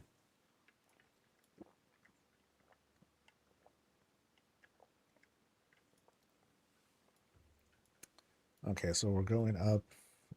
Oh, okay, we're going up here. Oh, there was a room that I messed up here. Oh no. Okay. Ooh.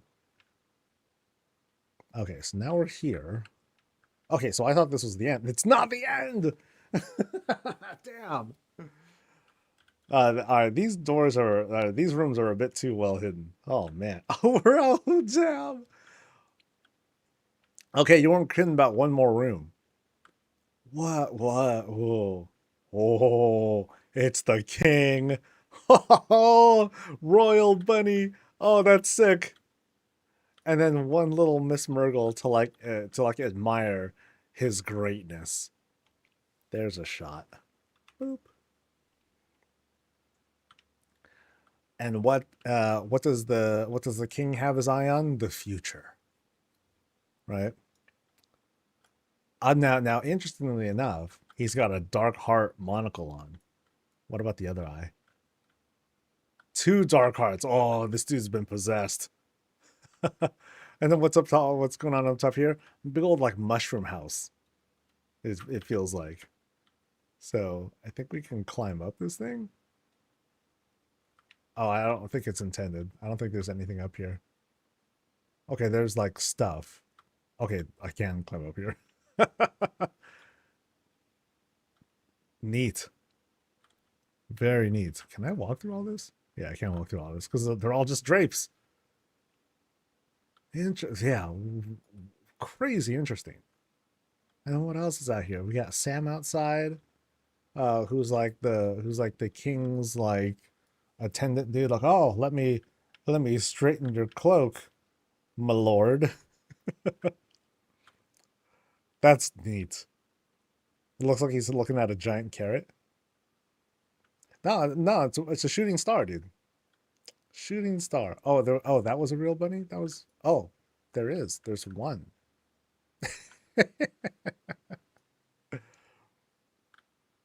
The most secretive one of all.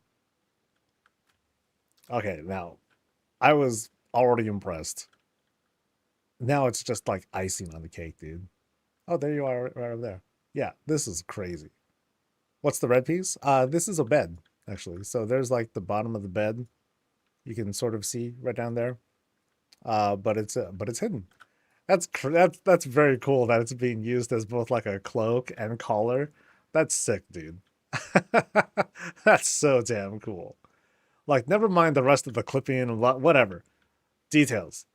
Like this shot is just so epic looking. Yeah, King of the Bunnies, and then Miss Murgle's like, "Oh my God, he's so cool."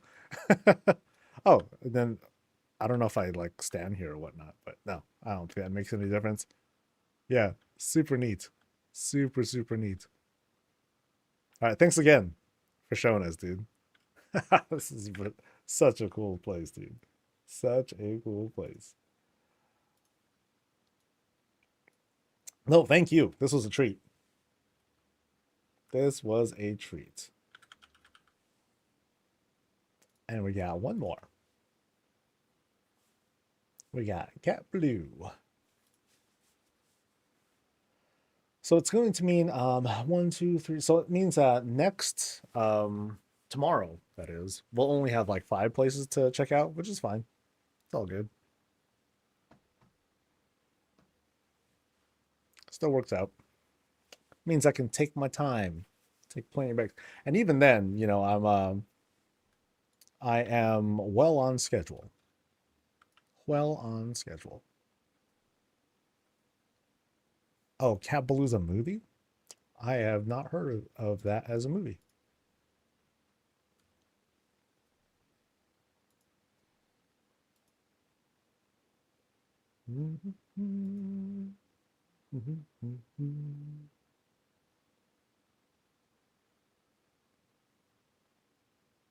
All right.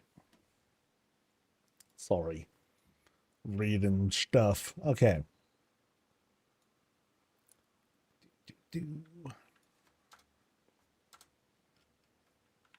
All right.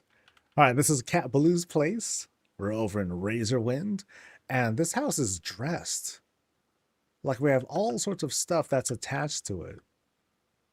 We're transforming this into like transforming this guy into something else entirely. We have the house. We have a um, brain fart. We have a greenhouse, along with the auto waterer doohickey. Nothing's grown yet, but hey, it's just a matter of time because it's not even growing season yet. That's the story we're going to tell ourselves. Now, as we come across, though, now we reach what looks like a more complete shot of the front. So like here's a shot, like boom, you know, really nice setup.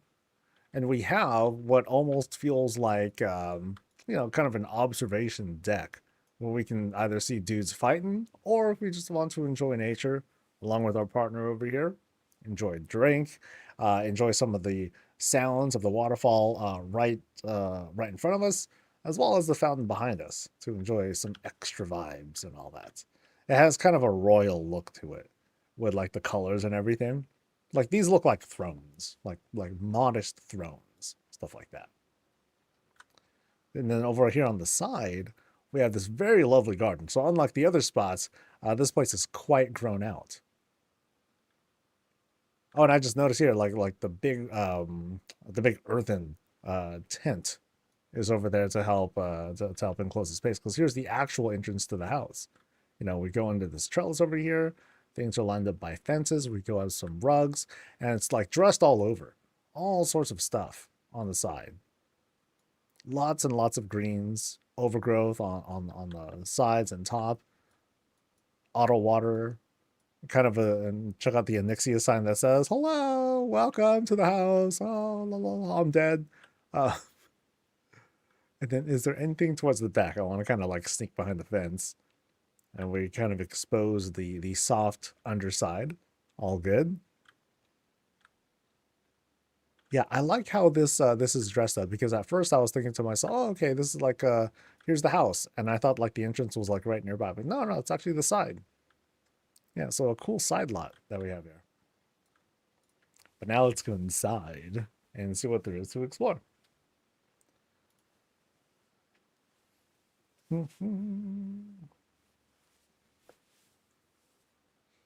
Okay, no darkness or theme, just a collection of adventures is what we can expect, and no hidden rooms. There's definitely a hidden room. Just kidding. So as soon as we go in, plenty of places to like hang our goods, get ourselves rested, washed up, just a tiny bit. I like the little touch of a peephole outside, as well as what looks like an additional lock, like just in case. Just in case invaders try to start some trouble and shenanigans and all that. But well dressed, it makes it feel a lot more welcoming. So we enter here, and now we have like this grand living room, complete with giant wolfskin rug. Over here on this corner, we have the celebration of our two favoriteest paladins ever. Sorry, Tyrion. But we can otherwise sit. I'm trying to sit. Why can't I sit? Yeah, why can't I sit? Yo, sit. No? No sitting allowed? Yeah, how odd. Oh well, doesn't let me sit. I'll pretend that I sit on the couch like there, and I can read some books, enjoy some coffee, some very thick coffee because we gotta stab that guy, or stirring stick, whatever works. And then enjoy the views, right? Enjoy some of the warmth coming outside. I like the way that the fireplace is dressed. It's like the way that the flag, that the banner clips with the trophy, still pretty tasteful. Like I like how it comes together. It's warm. It's very neat. I like this touch here too.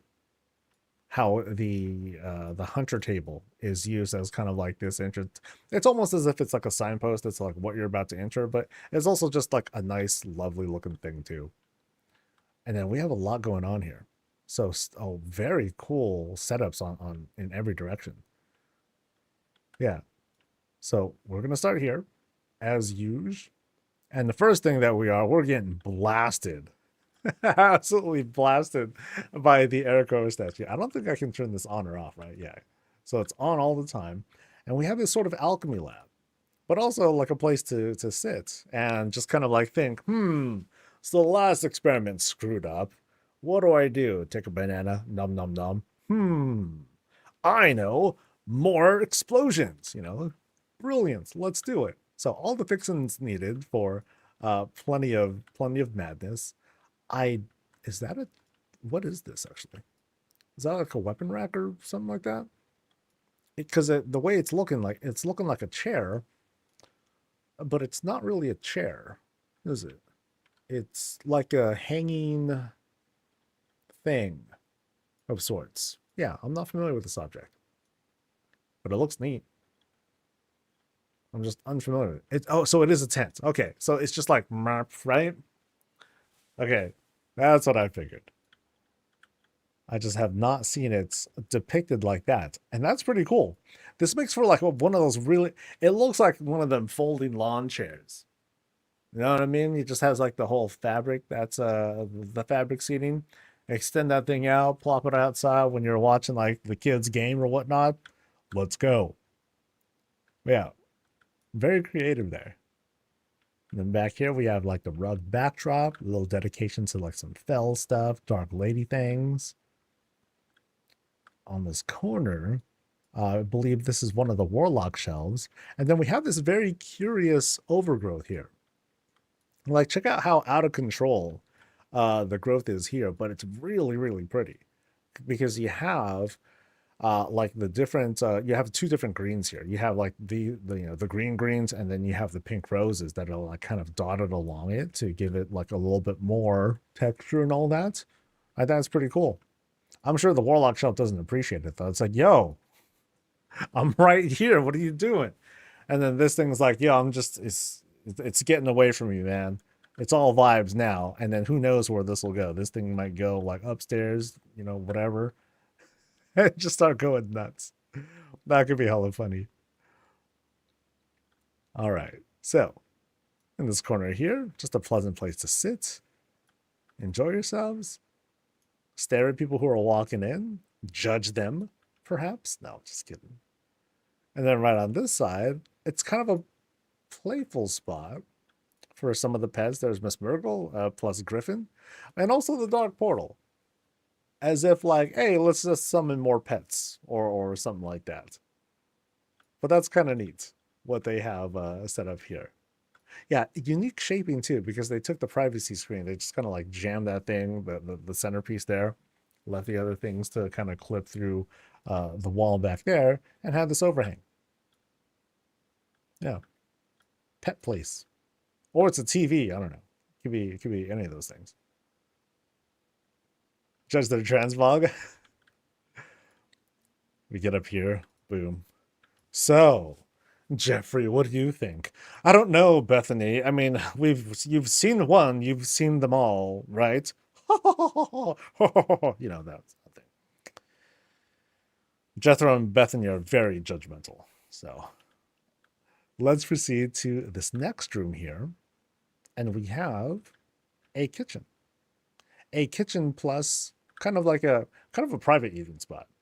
I don't see a like a big old dining room table or nothing like that, so it's more like a personal spot, but very filled out. Yeah, so, okay, there's some unique things happening here. So let's start panning, starting with something simple.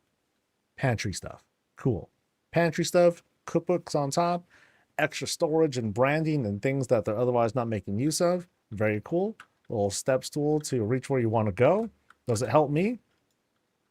Nope, not at all. Panning across a little bit more. We have the continuation of the pantry. Some nice fixins here, really bright. And we got cakeys. Mmm, cake. Apple cake. I don't know, maybe it's supposed to be strawberries, but apple cake? You know, I'm cool with apple cake. You know why? Because I'm hungry. Mmm, apple cake sounds pretty good right now. We continue on with some shelving here to fill out the corner.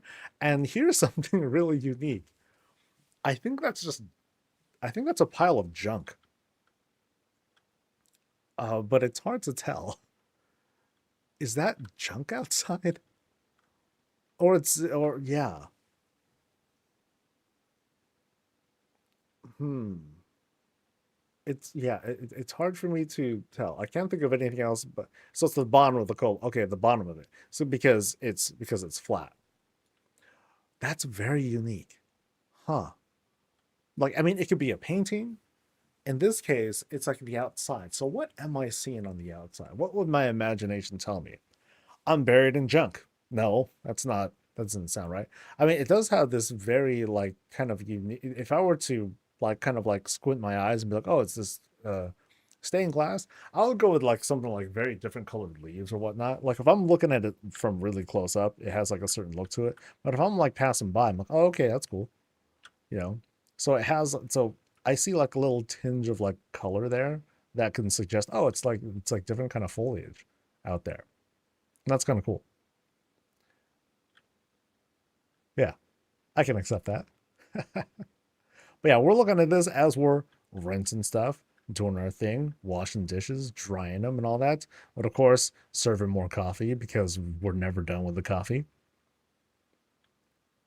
And then the boss, whoever sits here, enjoys her stuff, refills the French press because you ran out, as you always do, as I just did. Yeah, I'm out of coffee. And while you're enjoying some snacks.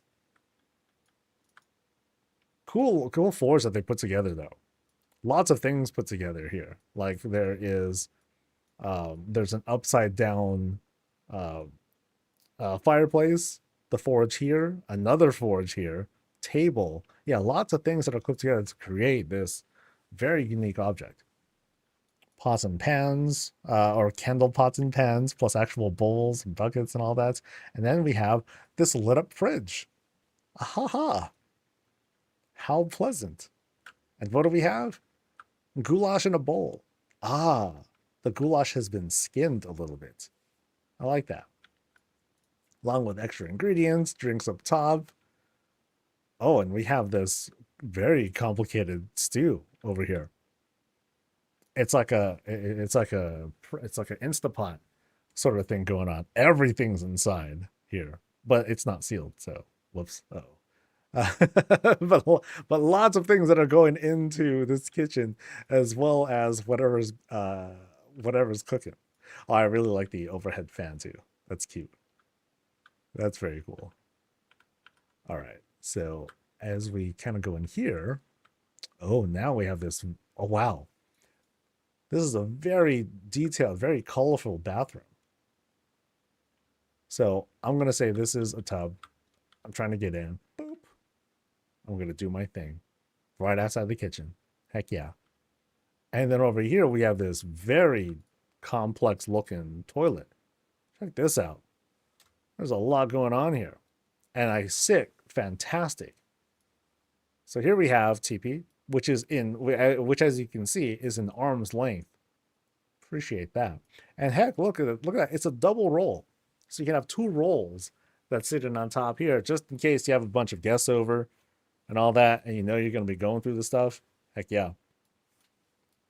Piping is awesome. You have like a nice, big, healthy tank. Easy seating. We're good to go. Oh, and there's like some stuff for like extra towels and all that. And again, with the overgrowth here, just look at it, just encroach. Like, oh, I'm gonna eat everything, dude. Heck, it even spawned a freaking lamppost. So this thing is like super mutant. That's crazy. At least I'm telling myself it's crazy. All right, so let's back up a bit. So we were there. That was the alchemy lab. There was the kitchen plus bathroom. Now I think we're going in that direction. Open air bathroom next to the kitchen. Hey, that's a choice. Yep. Okay, now let's check out what's going on here.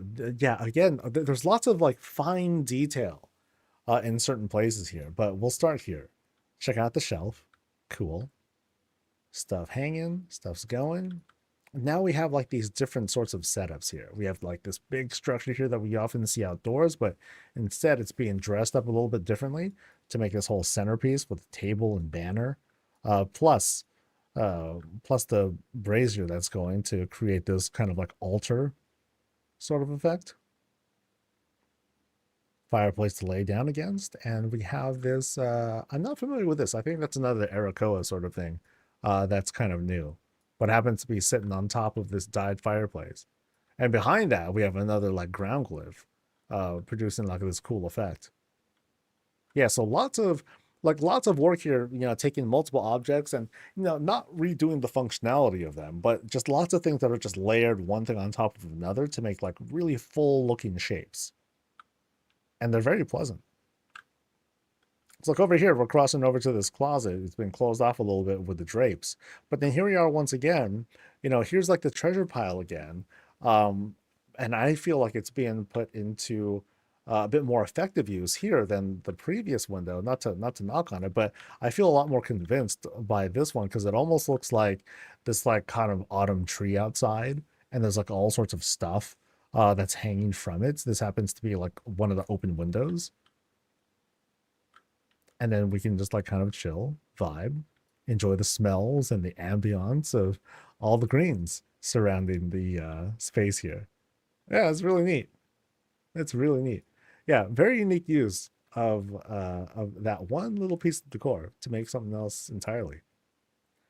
Boop. Little place to sleep, hang out, enjoy one of those encroaching lampposts. So part of me wonders, okay, where are the greens? There are the greens. See? I have a feeling they're invading. It's almost like they're invading the house, but not quite. As we go across, more shelving, this half window and some Koreshi stuff or ethereal goods. Across a little bit more, we have like this whole table being used as the backdrop, but also like this small garden. So this is a fledgling one. At some point, maybe in a month or so, we're gonna see it like encroach like half of this wall here with greens. All right. And then that was this spot. So let me backtrack again in just a bit. Make sure we're good. Very pretty place. Like what I find to be very unique are like is like how we see lots of different colors pop in, but no one color is like screaming out or drawing attention because ultimately we're still working in the confines of like the Stormwind housing, with like the wooden floors and ceilings, and then everything else in between is it's adding extra color, but it's not trying to like dominate the space. So like for example, like check out like the shot of the kitchen. Like we see all sorts of like different color sectors. It makes it feel real.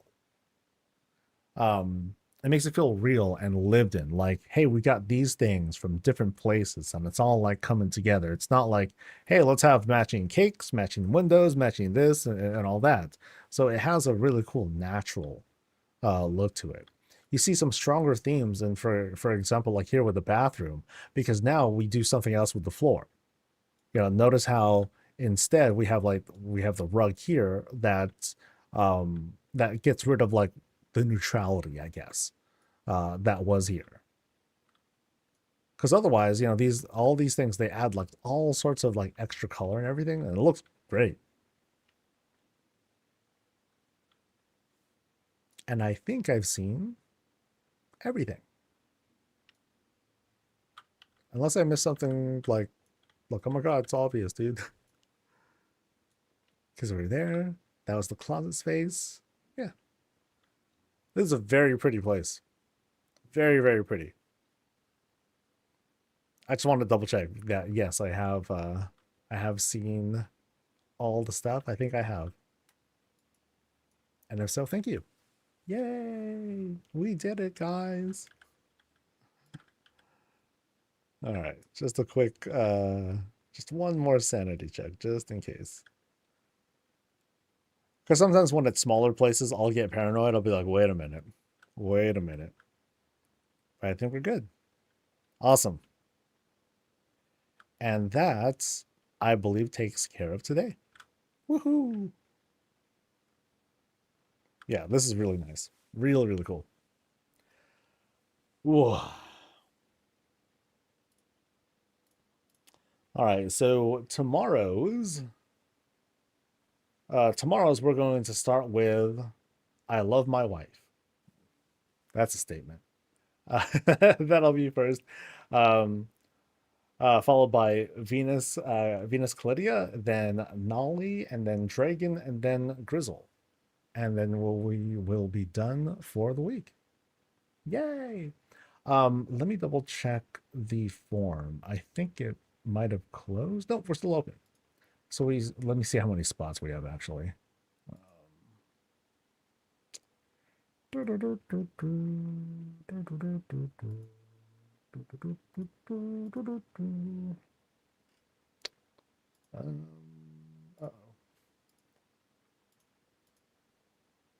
All right, so there's one more spot. One spot remains. It'll fill up. They always do. And it's only 15 that I'm making room for next week, because next week there's going to be like different things. I'm going to be busy with stuff, and I also need to get caught up with profession stuff because now I'm behind, which kind of stinks. So no, thank you.